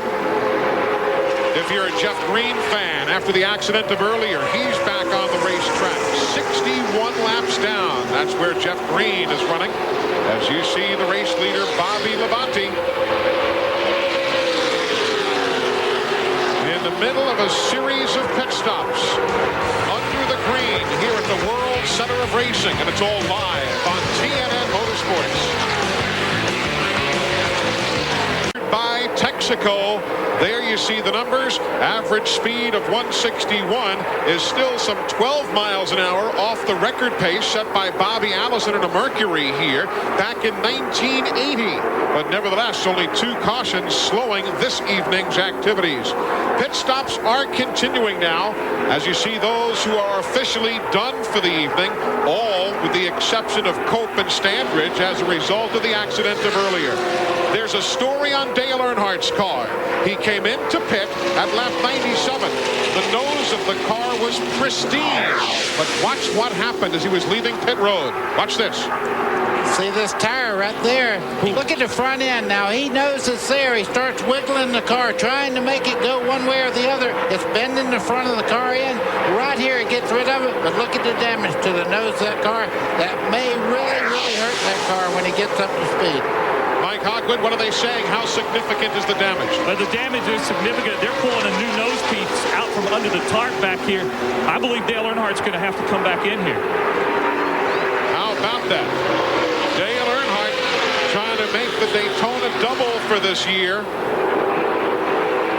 What he needs to do right now is find somebody, get directly behind him, and then it does not matter that much right on the nose of the car, but he needs to get a drafting partner and follow as closely behind him as he possibly can. The race leader now is Jeremy Mayfield through this cycling around of pit stops. If you're curious, the last time one driver won both the Daytona 500 and the Pepsi 400 in the same year, Bobby Allison back in 1980. Kenny Irwin right now being shown in 11th spot. And there's your leader, the 24, Jeff Gordon, putting a lap on Kyle Petty and following Ricky Rudd around the racetrack. Those gentlemen, Rudd and Petty, 25th and 26th respectively. Bobby Labonte in the 18. Skoll Carr is Schrader. Jarrett right there watching as well. No surprise as we approach the end of this race. Laps are winding down to see that 24 car in the lead. Boys, don't count that 3 car out. He's got damage to the front, but he's directly behind these guys. Tucked right up the back bumper there, the 33 car, Kenny Schrader. He's taking her home. Look at this, right up under him. There you see the nose of that Chevy Monte Carlo. It's from Bobby Labonte's onboard cameras. And it's really pushed up. When you think about all the effort they put into these cars at the wind tunnel, a 16th here or there makes a huge amount of difference. And you can see that this is a lot more than a 16th. This is feet that are messed up. But he's going right by the guy whose tire he collected. Down on the bottom side, you can see right now, though, he's giving up a little bit getting in the corner. As you can see, Jarrett and them run right up on him there, getting in the corner. Pushes off the corner there. See that? Couldn't keep it rolling down low, and Glenn, that could be the story as they work off the corners. Oh, absolutely, guys. You know, as long as he keeps the nose of his car tucked right up behind somebody else, that air dam doesn't make any difference because he's not breaking any air up. It's not hitting that spoiler. It's when he gets in the corner and gets up high out of the draft of another car, that's when it kills him. That's taking air off the nose. It's reducing the downforce on the car. It's going to make it push. As long as he's stuck right up somebody's tailpipe, he don't have a problem. When he's running in clean air by himself, that's where it's going to hurt him. Good point from Glenn Jarrett down on the pit lane. We are at lap 103. You see just 57 to go. A spectacular night here at the World Center of Racing. The first time ever that the 2.5-mile tri-oval has been lit for racing. And it's Jeff Gordon showing the way. Back in a moment.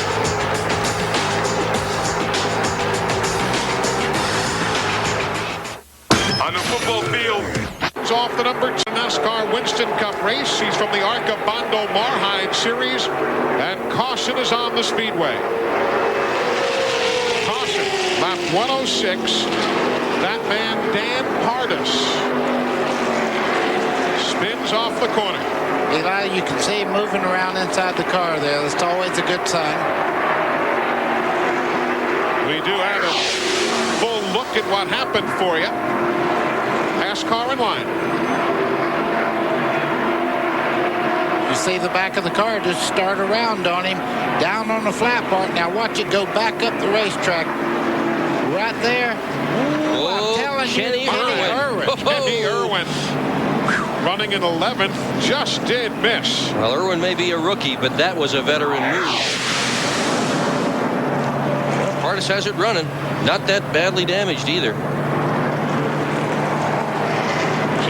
Dan Pardus brings out caution for the 3rd time today. Now, before he spun, we were giving you that Aflac trivia question. Folks at Aflac wanted to know when and where was the very first NASCAR Winston Cup restrictor plate race run. Well, I'm not going to answer because I know, but you know what? Go ahead. No, I'm sure you know. I think it's Michigan. Indeed it was. Okay. Michigan Speedway. A lot of folks say, well, didn't think it was anywhere except Daytona or Talladega. See, I told you sometimes I do know. He knew it all along. So caution for the 3rd time here at the World Center of Racing. Pit road is open. We'll take a look at all the top runners as they come down the pit lane. These stops will be at lap 107. All the leaders are coming in. Gordon, Mayfield in second. Earnhardt next in line. Mike Hogwood. Well, Dale Earnhardt is in, and they are cleaning the windshield, putting 4 tires on them. Behind the toolbox here, they are still putting tape on a nose piece. They hope to put the bottom piece of the nose on. It is not ready yet. Bobby Hutchins has told me that they have worked hard to try to get this done. They're pulling out the nose. Now they're seeing if they can pull it out a little bit. They have got it out just a bit. The Steve Burns. And Jeff Gordon comes off pit road, just narrowly misses Jeremy Mayfield. 4 tires for the 24 car and fuel, and they should be able to go the distance from this point. We'll double check with Ray Evernham. So pit stops taking place here at lap 107. The work continues. Bobby Hutchins, the man at the front right there, doing the work as they get the nose of Earnhardt's Monte Carlo back in shape. Welcome back to the World Center of Racing. Folks, hope you've had a chance to race into the all-new and official store of NASCAR. NASCAR Thunder, now open in cities all across the country. If you want to know where the store is closest to you, just call the number you see on the screen. That number operational Monday through Friday. They'll give you all the details you want. Want something that's operational 7 days a week, 24 hours a day? That computer online address, NASCAR.com. That's the homepage for NASCAR Online, your 24-hour NASCAR Garage Pass. Details from Daytona, from St. Louis. Tomorrow's NASCAR Craftsman Truck Series race that you'll be seeing here on TNN. They've got the latest doings from Bakersfield, California. Check it out, NASCAR Online. Dale Earnhardt's been back in for another stop here at lap number 108. More work on the nose of his Chevrolet. Meanwhile, there is your leader, Kenny Irwin. Remember how close he was getting caught up in Tardis's spin up there, fellas? Boy, he could have been out of the race just as easily as he's leading the race right now. Jeff Burton right now is running in second. Joe Nemechek. We have a new cast of people, and Bill Elliott all the way up to fourth now. There is Jeff Gordon. He's running back in ninth right now. Teammate right behind him. What a year for Jeff Gordon. It really has been a dream season, hasn't it? 10 wins. 29 starts. The numbers are just spectacular. No, in 1975, remember that? The King, Richard Petty, 13 wins and 30 starts. 21 top fives, and he won the title by 722 points. You know what he won that year, guys? $130,275. That was the point championship. Then you see some bonus dollars thrown in. Look at that comparison. Let's go forward to DW. Darrell Waltrip with 12 wins and 31 starts in 1981. He won the title by 53 points over Bobby Allison that year. Check out the monies there. Gordon already this year versus what Darrell won for all of 1981. It gets better. That guy, Earnhardt, 1987, won the title by, 489 points over Bill Elliott. 11 wins, 21 top fives. The Intimidator, couple of $1 million and change. That's not that far away. That's 11 years ago, guys. That's all. Yeah. And you know, if you step out of the so-called modern era, the greatest season ever was, of course, 1967 by Richard Petty. Folks, remember that year? 27 wins. 27 wins that year. 38 top fives in 48 starts. At one point, 10 wins in a row? And his paycheck for that whole season was $130,000. Well, the other night, Winston was in the media center and announced they're going to redo that No Bull 5 program. The guy with the biggest grin, guess who? I bet. Gordon. Green flag is in the air. We're back to work at lap 111 of 160.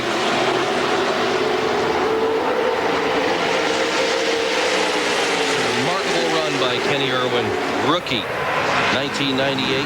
Has finished at Talladega either race, an engine failure at both. Here he is leading at Daytona. Whoa, Jeff Burton looking on the outside. I thought he was going to make it 3 wide as he come off turn 2. He'll go down the back straightaway. Right now, now Steve Park is trying to make up a lap on the inside there. I don't think so. He's called out of line. You can see right there. There's our new leader. Kenny Irwin, third race he has led this year. He led 113 laps in Atlanta back in March. He led 1 lap under the lights in Richmond back in early September. And now here tonight at the World Center of Racing. Jeff Burton second, Nemechek third, Bill Elliott fourth, Schrader fifth, Roy Burton is sixth, Rusty Wallace seventh, Mayfield is eighth, Jeff Gordon ninth, Terry Labonte is 10th. What a weird year for Kenny Irwin. I mean, this is the first race at Charlotte. Has a great run the second time around, but goes speed down the stretch. Goes to Atlanta and looked like he may win the race there until right near the end of the race. Had a pit stop to put him back, but right up front all day long. Then last week he runs a handful of laps. That's all at Talladega. And now here he is leading late in the evening. There's Earnhardt with that fixed up nose piece. And his teammate right behind him to help him through all that traffic. They're back in 21st and 22nd spots respectively there.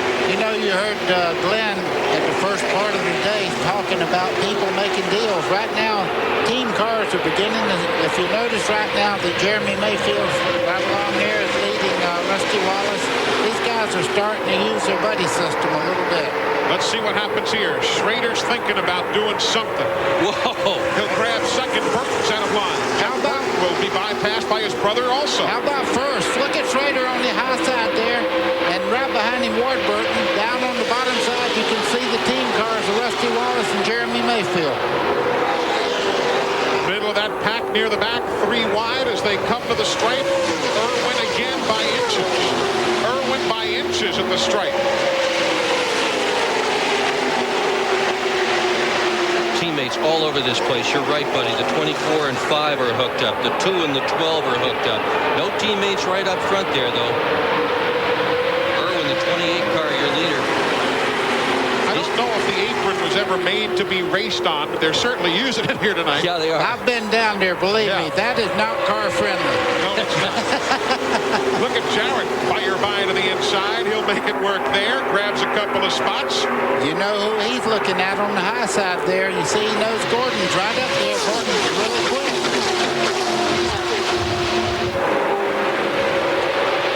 Top 5, Irwin, Schrader, Rusty Wallace, Ward Burton, Jeremy Mayfield. That's how they run, Glenn.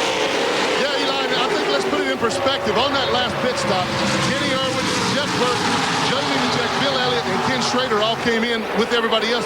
They only took 2 tires. That's how they got out in front of everybody else. Ward Burton did not change tires. He took fuel only.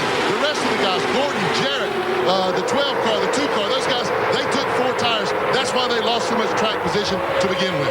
I believe the guys are finished sitting in line.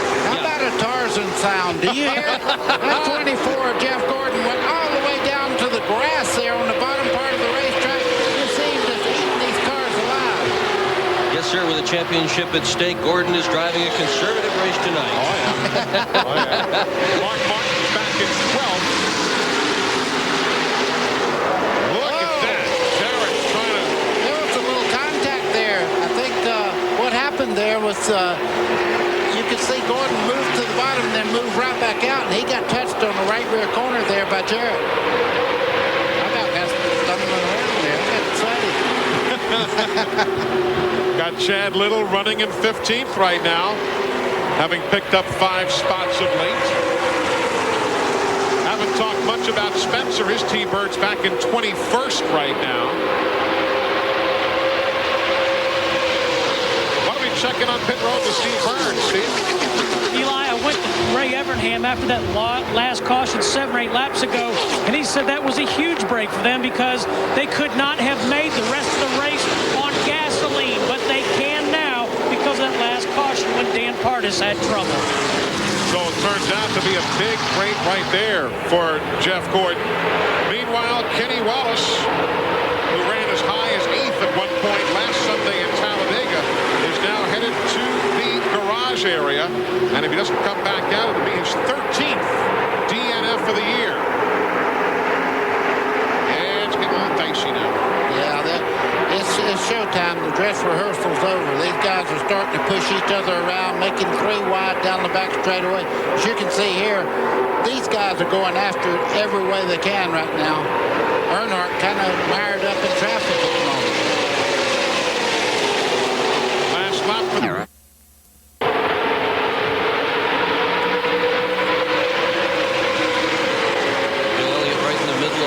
Mess. His crew definitely deserves the trophy for the hardest working crew. They have been under that car, over that car, inside that car. They left here last night when the garage closed. Every one of those guys looked like they had rolled around in the oil and the mud and the dirt because they had. Eli's had a beautiful shot as these front guys go down the front straightaway here from the helicopter cam. I tell you what, that is beautiful, beautiful racing. Unbelievable. Rusty Wallace starting to work on Kenny Irwin now, inside, outside. Is he more messing with him and messing with the rookie's mind right now, buddy? Well, I tell you who looks strong to me. You look at the 4th place car of Jarrett right there. He's looking right now. He's thinking about, if I could just get to my teammate right now, one of us would make this thing a little tough for these guys to get by us. Jarrett this year 34th here at Daytona, 3rd in the first Talladega race. A winner last weekend in the Winston 500 and running in 4th right now, lap 118 of 160, while the Kingsman Andretti is running in 20th. TNN Motorsports live coverage of the Pepsi 400 at Daytona is being brought to you by Brewery Fresh Budweiser, the official beer of NASCAR. Hey, race fans, this Bud's for you. And by Jiffy Lube. Drive in, drive out, drive on. There is the lead pack. Gordon now running in 2nd with Jarrett in 3rd. They shuffled Mayfield and Wallace before. Rusty tried his darndest to get back in line, but let's see what Gordon wants to do. He'll make the low side work. He led from lap 100 through 106. You see Jarrett going with the 24 there as they go down the back straightaway. They should just move him right on back to about 5th or 6th spot before he gets back in line again. So Kenny Irwin gets shuffled out of the exchange there. Gordon takes the lead, lap 122. See Jeremy Mayfield there and Ward Burton in the 22. They're working a little bit together on the low side of Kenny Irwin. What a great car Kenny Irwin has. So he pulls right on the deck lid of the 12th car, Jeremy Mayfield. What a smart job of driving that race car as well. Handled himself extremely well tonight, given his very limited drafting experience. Here's Rusty Wallace a little while ago getting shuffled out of the draft. Nobody would let him in. Not even his teammate. There's certain things your teammate just can't do, and one of them back off when he sees a guy. See him move up, try to help him right there. We're going to have caution on the Speedway for a rain shower out of the corner. Speedway. Caution out for rain in 3 and 4. You hear the drivers being told by the spotters, caution for rain. Think it's rain. Okay, the leader's got it. And Rodney Lyons, native of Delaware, atop the flag stand, and there you see some of the rain falling. Interestingly, in turn 3 and 4, the NASCAR officials in turn 1 and 2 saying that right now it's dry out that way. I remember one time, it's got to be 15, 16 years ago, when I was working for MRN Radio, and I was broadcasting on a tower out there in turn 3 and 4, as dry and as comfortable as could be. And Barney Hall, who still anchors on the MRN broadcast, he was working turns 1 and 2. And all day he kept going up and down his tower because the rain kept hitting in that one end of the Speedway only, and then keep throwing the caution. And I never got a drop of rain down the other end of the back straightaway. And all day I just watched Barney going up and down the scaffold. Thankfully that wasn't me. But so yeah, seeing rain at one end of the Speedway is not unusual here at the World Center of Racing. It's on our lens there as well. Yep, see it? There you see now the rain coming over towards the main straightaway now. We had a little delay for rain back at lap 13. A caution came out for a lap or two. Lap 32, a multi-car accident on the back straightaway when Kevin LePage lost the car. Others involved were Rich Bickle, Jeff Green, Hutch Strickland, Johnny Benson was involved, Ted Musgrave, Jeff Bodine, Michael Waltrip, and Wally Dallenbach. Then Dan Pardas spun at lap 106, and now rain here at lap 122. See them putting the tarps down there to keep the pit lanes as dry as they possibly can. Of course, pit road is also open. Dale Earnhardt is going to make a stop. Also coming down the pit lane will be Joe Nemechek. So they'll pull those tarps quickly. Mike Hogwood, back to that nose they go. Yeah, and Bobby Hutchins and Kevin Hamlin go back to work on it. They want to try to make this car perfect because Dale Earnhardt had shot back up through the field. He made it back up into the top 10 before this caution came out. And Dale's telling them, hey, you know, we still got time. We can do this thing if we get the car exactly right. So they're trying to get that nose perfect so that they can get it to go through the air absolutely the way Dale wants it to. In the background, you see Brett Bodine's car with the hood up. He is in. Joe Nemechek is in. Wally Dallenbach in for service. The other teams, though, can go the distance. Again, if you're just joining us, when everybody stopped at lap 107 and lap 108, they took on tires. Those who chose to, they filled it up with 76 racing fuel, and they're all able to go the distance from there. Rain shower crossing the Speedway here in Daytona. We're going to break away and take care of some business. More on TNN. Just a car right now. John Andretti is 12th right now. The winner of this race a year ago when he led some 113 of the 160 laps. Now the field about to go back to work. They've gotten the 1 to go signal. This little rain shower having wound down. Doctor, you see Kenny Irwin right there in the 28 car. He had problems. He made his pit stop and had to come back in. He had a left rear going flat. Steve Burns has the story. Steve? Yep, Eli, here's the tire. You can see right here inside the circle, just a small cut on the tire, the left rear tire of the 28. When he got shuffled out of the lead a little while ago, that's why the thing was starting to go flat. You can see there's very little pressure in it. So that was the story on Kenny Irwin. The unscheduled stop drops him back to 19th position as the field forms up for the restart. Glad you're with us. Eli Gold, Dick Berggren, Buddy Baker, Glenn Jarrett, Steve Burns, Mike Hogwood, and the entire TNN Motorsports team. As for Dale Earnhardt, he's running on the lead lap at 22nd. Glenn, how are the repairs now? Looks like they got it just right, Eli. They came back in every lap under that caution. Now he'll be at the tail end of the lead pack, but he has drafting partners. His teammate Mike Skinner came in for another adjustment. Also, Kenny Irwin, a good fast car, and Jeff Burton just came in and changed 4 tires. So he's got 3 good cars back there to help push him back to the front. Got some good guys to run with to come back up through the pack. Well, we'll all find out together as the field gets set to go back to green after this little delay for a brief rain shower. In 4, I will. About every 5 laps.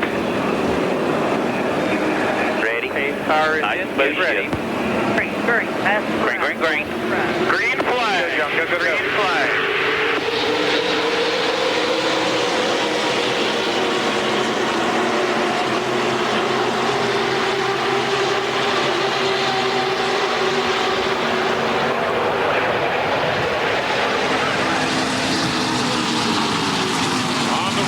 Now, Rich Bickle makes his way to the garage as we ride with Steve Park, and let's listen to the action here at Daytona.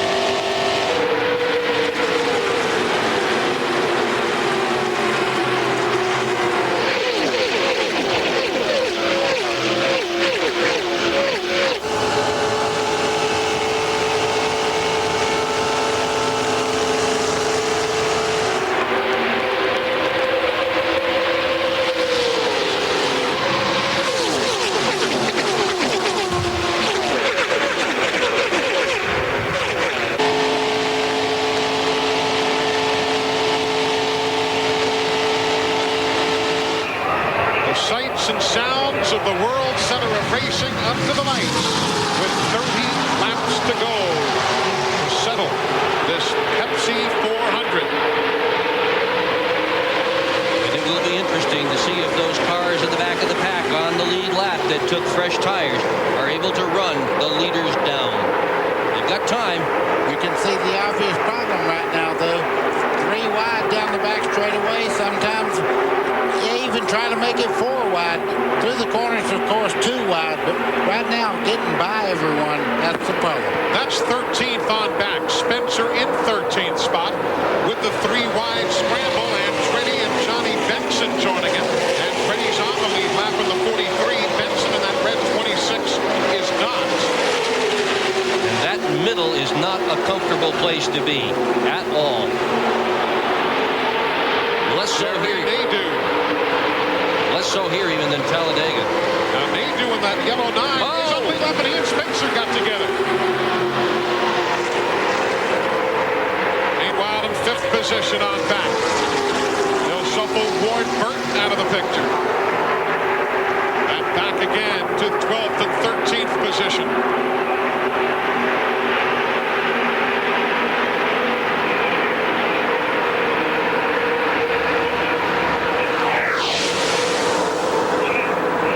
What it looked like. Spencer and Nadeau.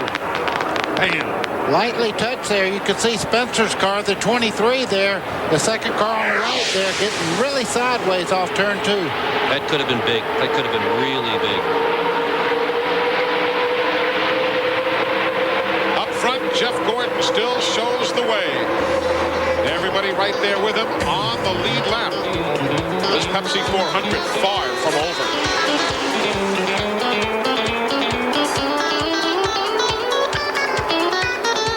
Steve's band had its first. Sponsored by Budweiser.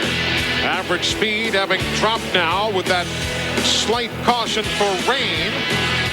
2 of the 4 caution periods have been for rain. And there you see those in the garage. You can also add to that list Kenny Wallace, who has taken his machine, and now Rich Bickle officially out for the evening. Glad you're with us here on TNN Motorsports. Tomorrow, the NASCAR Craftsman Truck Series from Mesa Marin Raceway, Bakersfield, California, also here on TNN. Middle of the field, Spencer's on the move in 14th with Earnhardt to his inside in 15th. They'll swap that around a while. Those two love racing with each other. Chad Little, that's green and gold 97. That's a Thunderbird.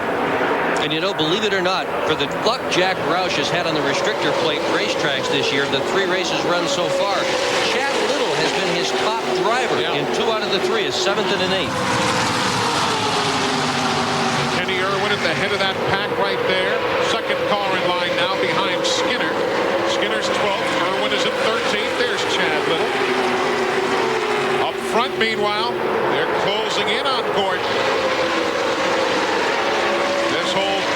Traffic here.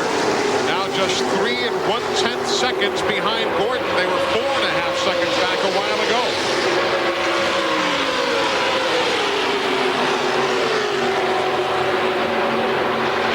Chance car wanted to break loose there on the low side of turn 4, didn't he? Yeah, he's kind of going with one of those more aggressive setups in the car, and it's definitely white knuckle time. And it's also a Thunderbird, as you said a while back, Eli. And those cars normally are great race cars in the race, but right now they're not faring too well, as you see Jimmy Spencer dropping another spot. And there's the spread from that pack down what they call the super stretch, the back straightaway, up to Jeff Gordon. That's what 2.8 seconds looks like on this Daytona International Speedway. Taking a look on the outside there in the 5 car. You see him on the high line there. His brother directly behind him. These guys are wanting to rumble right now. You see that computer address. You can log on, get the onboard in-car pictures as we head towards the finish of this Pepsi 400. TNNRacing.com. Check it out. It's available to you on the World Wide Web right now. There's the rundown. Upper left of the screen. Schrader hanging in. Ward Burton on a good run. Raven back up to 9th. And there's the, hey brother, can you spare a draft? Very good. Neither one ever won here at Daytona. Terry Labonte ahead of Bobby Labonte.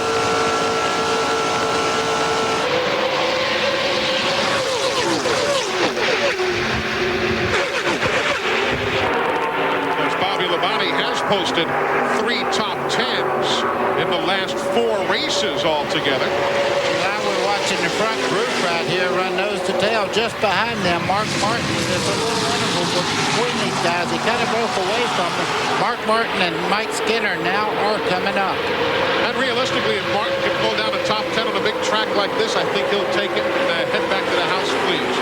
Oh, yeah. After the year he's had on the restrictor plate tracks. You see him. He's begging them to stay in line. Don't make it too wide here. We're catching the leaders right now. You're looking back at Mike Skinner going into turn 3, keeping a very low line right down on the white line around the corner. 22 laps to settle it. Jeff Gordon took the lead at lap 122. We're now at lap 138. Still anybody's race. Back in a moment. The caution is out here at Daytona. An accident on the back straightaway multi-car involving Spencer, Kenny Irwin, John Andretti, that man Steve Park, Jerry Nadeau, Ricky Rudd, among others. Irwin's car right there taking the worst of the lick. He was already talking to his crew on the radio. We were eavesdropping. Far from pleased, as you can expect. He had a super run going. So disappointing to put your heart and soul into what you're doing and then have a problem. That's Steve Park through the silhouette look. There's Spencer. You see the roof flap having deployed there. Also, the right front corner has damage on it. John Andretti got a piece of it.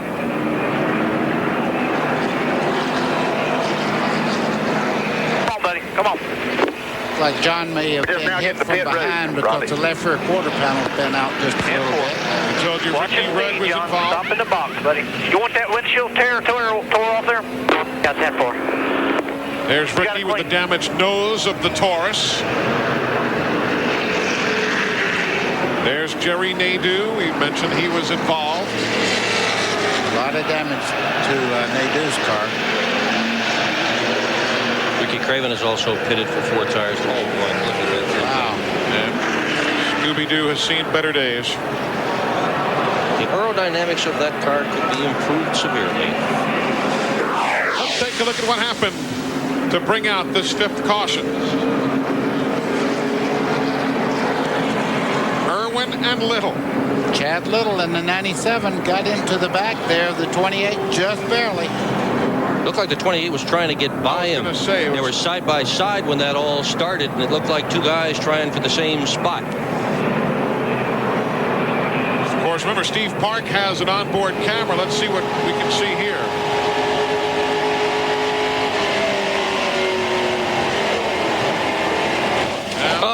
He had nowhere to go, and he just took a shot. Again. Yeah. And again. And again. And again. Oh, man. Steve Burns, Robert Yates, and those guys have to be crestfallen after the great run that Irwin was having.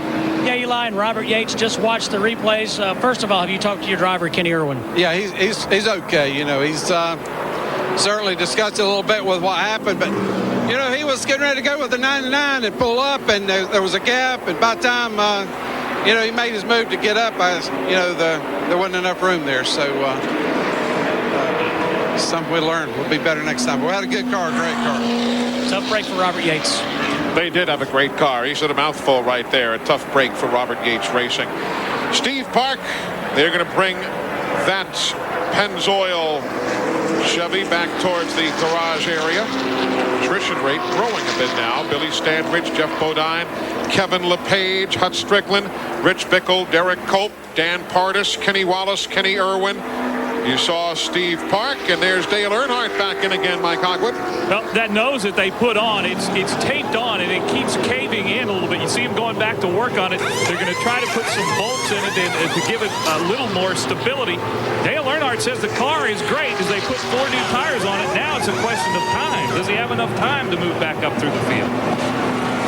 I can tell you one one thing he does have, he has an advantage having fresh tires on that race car. If that nose does not cave back in, you can see how flimsy it is as he hits it with his hand there, trying to get the tape to really stick well on that front part of Dale Earnhardt's car. There's not a lot of structural integrity in tape, though. And it just, it's real wobbly.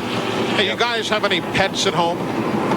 Yes, I do. Yeah. I have two wonderful dogs. I've seen your shop dog. We've got a dog and a cat. Well, I did have a pet until about 60 laps ago. Was that your... That was Louie. That was Louie the Lizard, and he's gone. Well, it's a tough life. It's a tough life. We're at lap 144 of 160. The Pepsi 400 down to its final laps. Don't you dare leave us. We're back in a moment. Lead changes among Jarrett and Earnhardt and Wallace and Marcus and Jeff Gordon and Bobby Labonte. Jeff Burton has led. So too has Kenny Irwin. Those drivers all done for the night. From early engine failure for Billy Standridge to Derek Hope tagging the wall to engine failures. That is the attrition list here in the Pepsi 400 at the World Center of Racing. Next week, Phoenix International Raceway. The Winston Cup Series will be there, and so too will we. Then on to the North Carolina Speedway in Rockingham for the NASCAR Winston Cup Series. And again, TNN Motorsports will be there. Then the season winds down at the Atlanta Motor Speedway. It's amazing. It seems like we were just here for Speed Weeks, doesn't it? I mean, this year just flies by. And they go by faster and faster, it seems, as time goes by. Yeah, the older you get, the quicker it goes. Yeah, it's true. Meanwhile, Earnhardt is pitted yet again. Earnhardt, they're working on his car. Reason we're under caution, and this is what happened back at lap 140. Panning ahead to Kenny Irwin right there with Chad Little. Just about had him cleared. Almost. John Andretti gets tagged there, turned to the infield. You could see the dirt fly. Steve Park tags the wall. Remember what Earnhardt said about the helmet, about how he can feel the air? Well, that would help you in a situation like this, knowing when you're by. He was the first car by that wreck on the low side there. Yep. Bill Elliott sneaks by.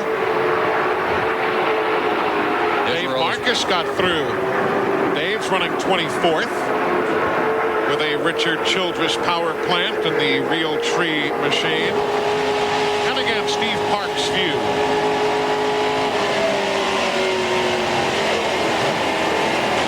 Ow! He never saw him, but he hit that 28 head on. Meanwhile, Kenny Irwin's just come from the infield care center. Mike Hogwood, you hate to see it in this situation. What a great run he had going. A super run. Kenny, maybe your best run of the year going, and I know you're heartbroken at the way it ends here. Man, we just, we had it. I don't know if we had a winning car, but we definitely had a top running car. We had to lead some laps, and then we cut a left rear tire down and had to pit. But, that's, it's fun running up front. It's just too bad we got in that altercation off of 2. What happened? I just thought I was clear and moved up, and I just didn't give the 97 anywhere to go. And I just, I'm real sorry for everybody that got involved in that deal. Well, Kenny Irwin, one of the bright young drivers. We saw a glimpse, I think, of his potential here tonight at Daytona. No doubt about it. We've seen him from the NASCAR Craftsman Truck Series and move on towards NASCAR Winston Cup Racing. He's, of course, getting down to finish it here. Final 14 laps. Drafting is going to be the story. We'll see exactly who pairs off with whom as they get set to go. Fans have loved this entire weekend. Not a seat to be had. They've got 6,000 new seats being built on the Winston Tower. They'll be ready for Speed Weeks 1999. All right. You ready? Here we go. Okay, pace car is in. Green flag. Green flag.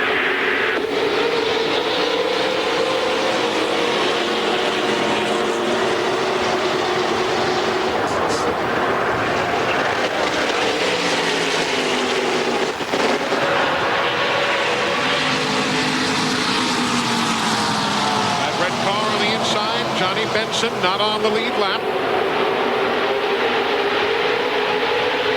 He's in 22nd, the first car a lap down. We'll see when what Dale Jarrett can do now. He has looked as if he's got the strongest car in the field for quite a while now. Here's his chance. Well, it's Gordon in the Chevrolet and 3 Fords just behind him. And Kenny Schrader in another Chevrolet. And with Pontiac from Bobby Labonte. Bart Burton there as well.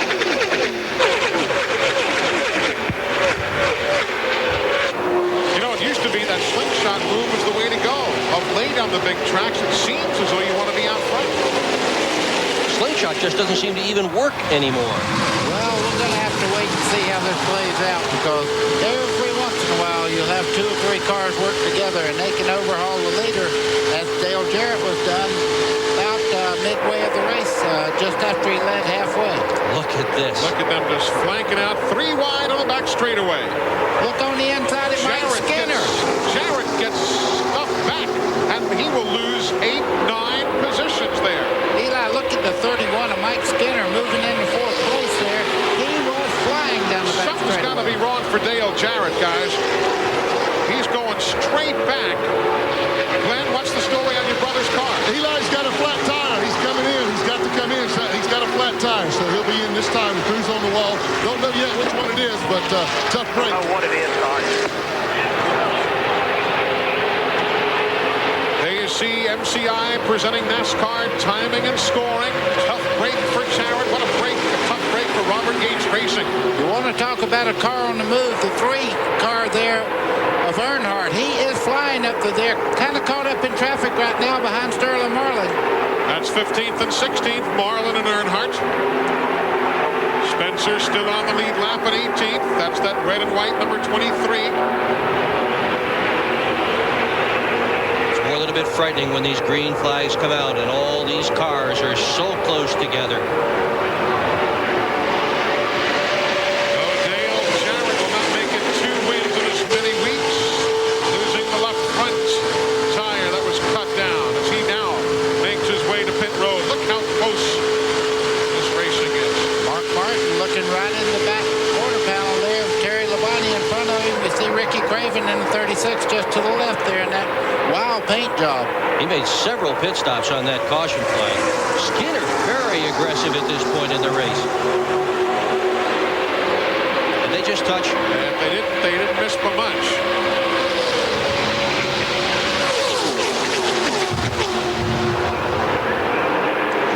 Jeremy Mayfield sitting there in second right now. He's thinking about maybe making a move right now. I think they're trying to break away from this group running side by side just behind them. 9 to go. No friends, no teammates now. Every man for himself. Jarrett in 20th spot after the unscheduled pit stop.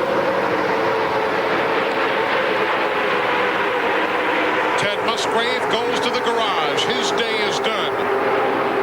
And the drafting is going to tell the story of how this Pepsi 400 plays out. It's a key element. We asked some of the top drivers in that pack how they're going to handle it. So you make your friends throughout the day, and there is a degree of loyalty, but you know, there's only so much loyalty that you can have to anyone. It's every man for himself, and you can only help each other for so long, and then you got to go do what you got to do. You go in saying, hey, I'm going to try to work with you as much as I can, but I can't control every situation that happens out there. But then when it comes down to 5 or 10 to go, we're all on our own. And that's kind of what we saw at Talladega, and I'm sure we'll see the same thing here. And I dare say we will. We've got fireworks planned after the race.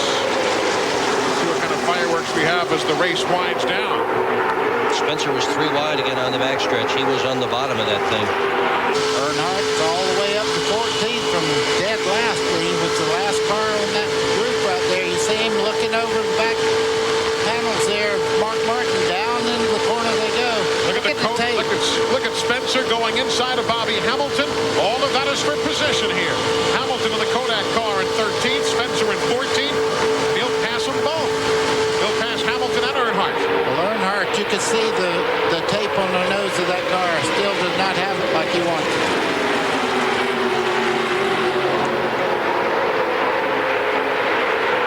5-car Labonte, that's 8th spot.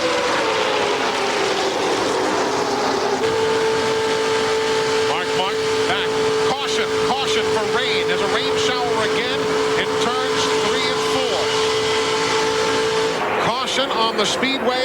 Here they come to the stripe. Lap 154 goes up on the board of 160. Caution for another rain shower here at the World Center of Racing, the third little shower we have seen here. This is now 5 laps from the finish. It's not got a lot of time to quit raining for everybody behind that 24 car. Stick around. Rain is intensifying. 5 laps from the finish of the Pepsi 400. He's leading the race. Of course, everyone behind him saying they did the right thing, believe me. Stop it right now. Give everybody a shot at this win. Through Jeff's windshield, looking forward, you can see a crew member from every team coming out. They stopped the cars off of turn 4, and NASCAR is allowing 1 crew member from each team to go out there and do nothing but cover the car, cover the windshield, and if the driver so desires, get out of the race car. Eli, you can see right on the front of Gordon's car. Now they're going to cover it up, but the first thing they wanted to make sure is water didn't run in the backside of the air cleaner there. This part right in there where they had that little deal on there, you see they covered that up so water couldn't run down into the carburetor area. So the red flag is out as part of the third caution of the day, brought out by rain. Crew chiefs now have to just wait it out with everybody. Not a heavy storm, as you see, but rain nevertheless. Glenn, it's frustrating sometimes, isn't it? Well, it is. All they can do is wait now. Move down to Jeremy Mayfield's pit and going to talk to Paul Andrews. Paul, you guys were awfully strong here in February. You got a good race car, but, man, you got Chevys in front of you and Chevys behind you. It's all right. We got a teammate behind us, too, you know. It's going to be dog-eat-dog world here in a few minutes, you know, when they drop this green. Hopefully we get to go, and I'd like to finish on the green. I'm sure everybody else would, too. You know, but that's all right. We're up here. We got, you know, we kind of the 6 of us broke away. I'm sure once we drop this off here, it won't be 6. It'll be like probably 26. But, you know, we're going to have a good finish no matter what. One more quick question. Have you talked about when to make the move? Not yet. I mean, that's what we're getting ready to do right now while everything's kind of calmed down here. Okay, let's go further down pit road. Okay, Glenn, we've got Ray Evernham here. Ray, first of all, what is this going to do to your race car? Get it wet. That's why they pay you the big bucks. Yeah. You know, as long as it doesn't get in the motor, it seems to have blown over already, and really shouldn't do anything. You know, hopefully motor, everything will be fine. You know, when you shut them off, sometimes it's not good, but you know, with the lower compression, everything's been real good. All right, so how about the driver? Have you talked to that guy? Yeah, he's doing a real good job. You know, he's got a bunch of guys on his butt there that are looking to get by him, and it's going to be tough. Always is tough on a restart, but he's doing a real good job for us. Ray, I was looking at the stats before the race, and you guys have put up some unbelievable numbers. 16 consecutive top 5 finishes, and your average finish has been second in that streak. Yeah, you know, we've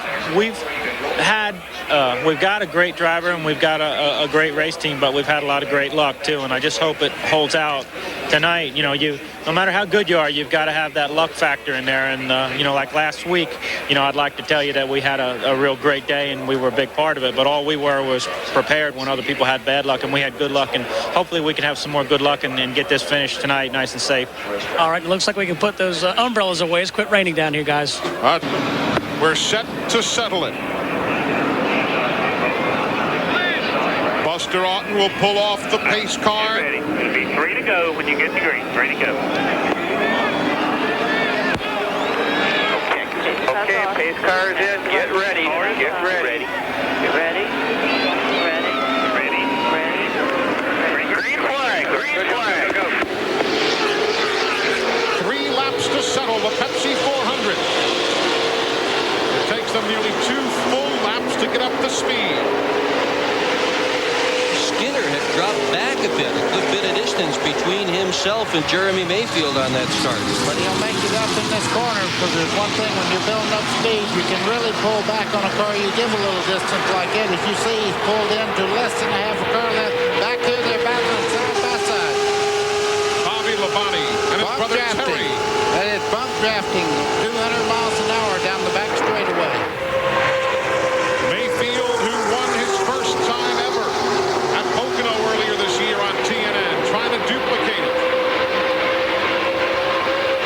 Schrader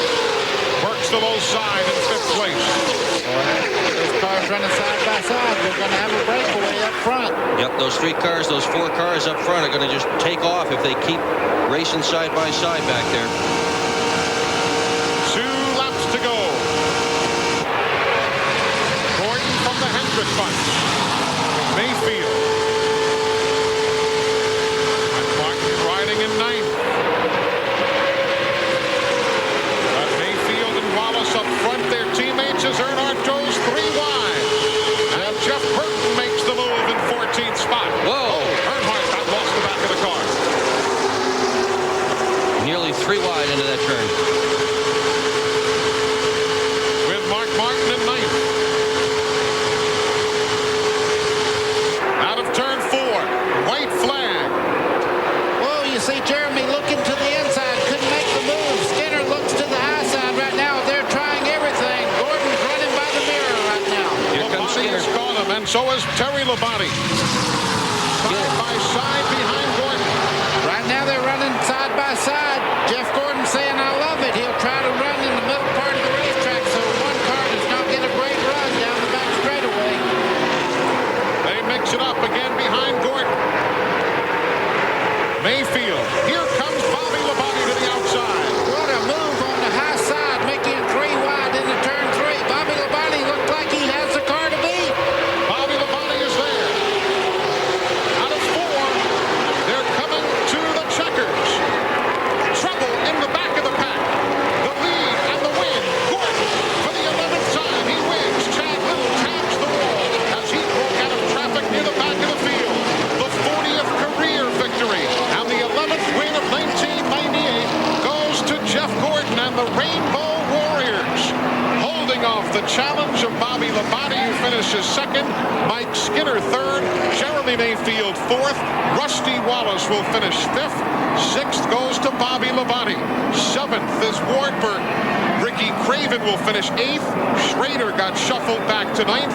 And 10th goes to Dale Earnhardt. Jeff Gordon is an 11-time winner this year. Steve Burns is with his crew chief, Ray Evernham. Well, Ray, you looked awfully calm on top of that pit box. What a finish. Well, you can't do nothing but want to thank God first for giving us the opportunity to do this, and really want to thank all the people, all the firefighters, and all the people that worked so hard to get this place back in shape for us and saved it. And thank DuPont, Pepsi, and Quaker State, and that guy driving that car. He's really awesome. And in case all the news media saw, it's October and we've won a race. Congratulations. Thank you. They have gotten the win. Meanwhile, Chad Little, you see him right there, took a mean lick. He shot out of traffic and impacted the inside wall exiting turn 4. The 3rd Daytona win for Jeff Gordon. He won the 1997 Daytona 500, the 1995 and 1998 Pepsi 400s. It's the 14th Chevrolet win of the year and the 17th consecutive top 5 finish.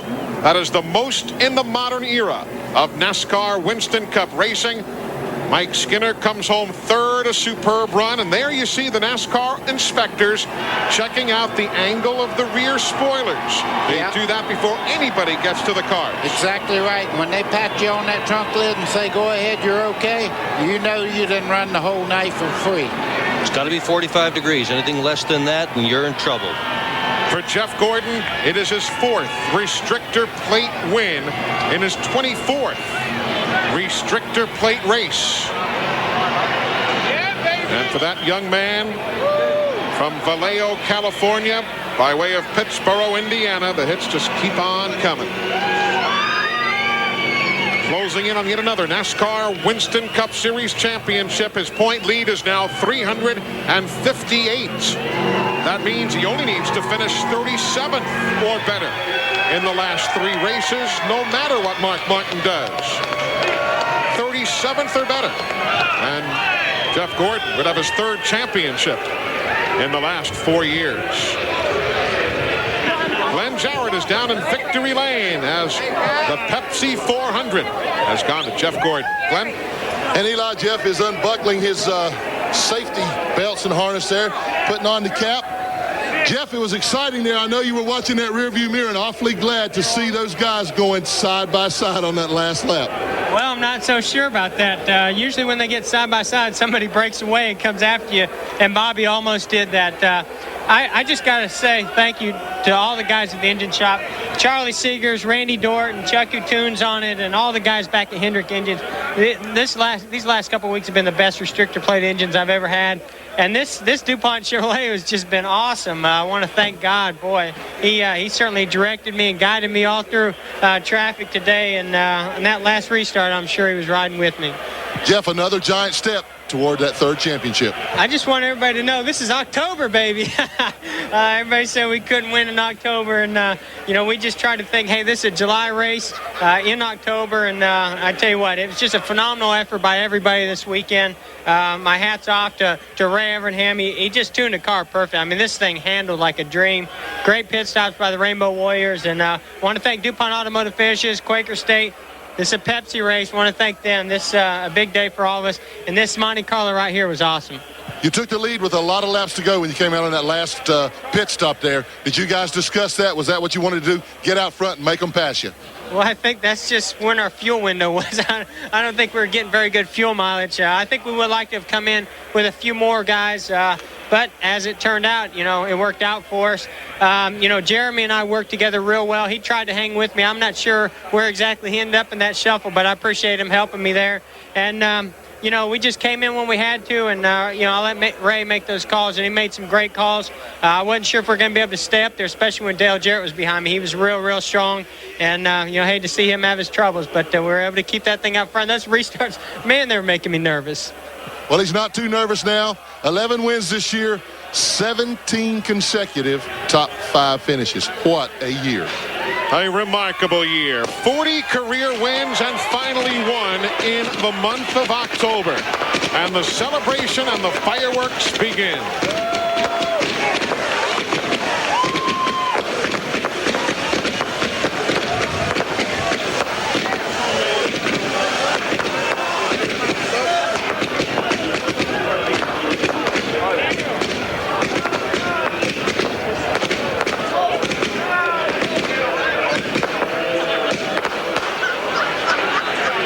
Special night as Jeff and Brooke Gordon look on and high fives all around. John Hendrick and the entire Hendrick Motorsports bunch. Now, let's go back to the last lap and take a look again at everything that shook down there. I didn't want to give Chad little short shrift in the problems he had. Let's go back again with Bobby Labonte giving us the view.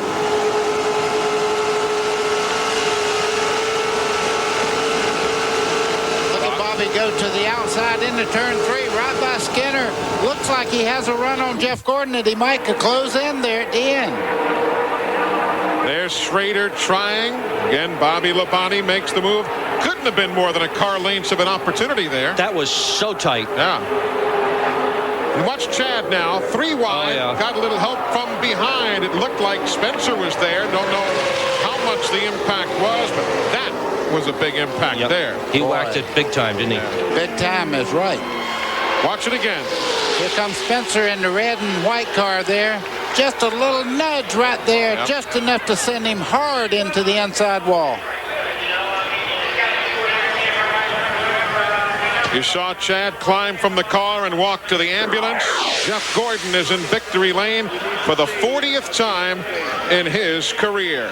Bobby Labonte, he came home in second.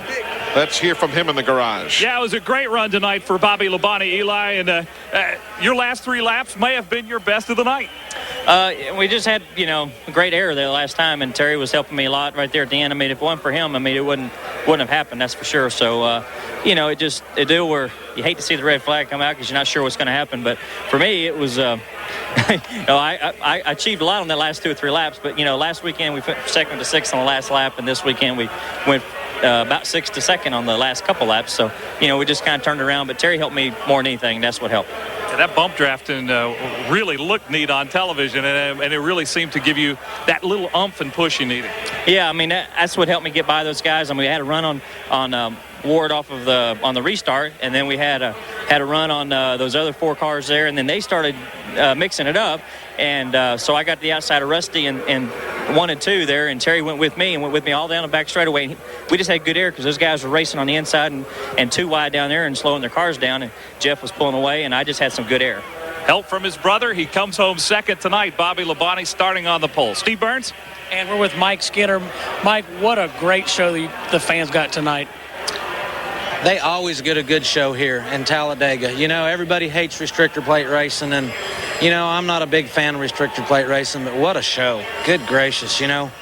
Our car was good at the start. We fell way back. The thing got extremely loose. Got so loose I couldn't drive it. Guys worked hard, and something popped in the rear end leaving the pits on that last deal there, and it kind of fixed itself, and it was pretty awesome there at the end. But Lowe's and MTD and all the vendors on that car has really stuck by this race team, and I really appreciate that. And we're still growing. It's our sophomore year. Can't wait till next year. I can't wait till next week. You know, this thing it's getting to where we're competitive every week, and that's awesome. And you know something about winning at Phoenix, too. I know how to get to victory lane there. I've never drove a Winston Cup car into victory lane, but maybe next week will be the first time. This team's really coming. It's really doing good, man. We had to back up and pull out and go around Mark Martin. He had us pinched in on that first pit stop, still come out in the top 10. That's pretty awesome. That's fast tire changing. Those guys are bad, I'm telling you. All right, good luck. Let's go back upstairs. Thanks, Steve and Mike. Mike Skinner finishing third here tonight, equaling his career best finish of third that he posted at Watkins Glen in the Bud at the Glen. Back to wrap it up as rain again. Victory lane. Jeff Gordon right now talking into a microphone that is projecting his voice and picture onto the big Sony Jumbotron screens that are positioned around Daytona International. There you see the finishing numbers. Ernie Irvin's car in 8th. Ricky Craven doing himself so very proud here tonight as the sub driver.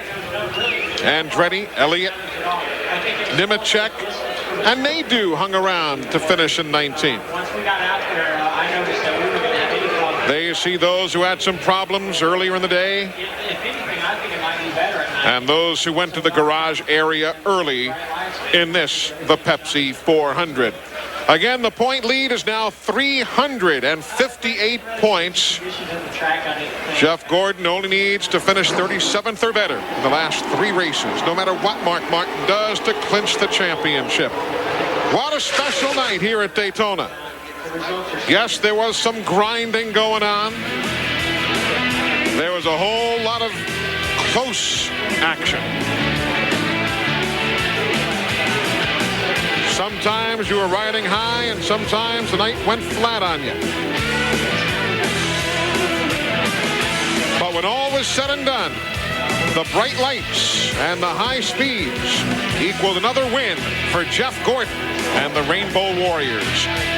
A thanks to Buddy Baker, the doctor, Dick Berggren, Glenn Jarrett, Steve Burns, Mike Hogwood, and the entire production crew from TNN Motorsports.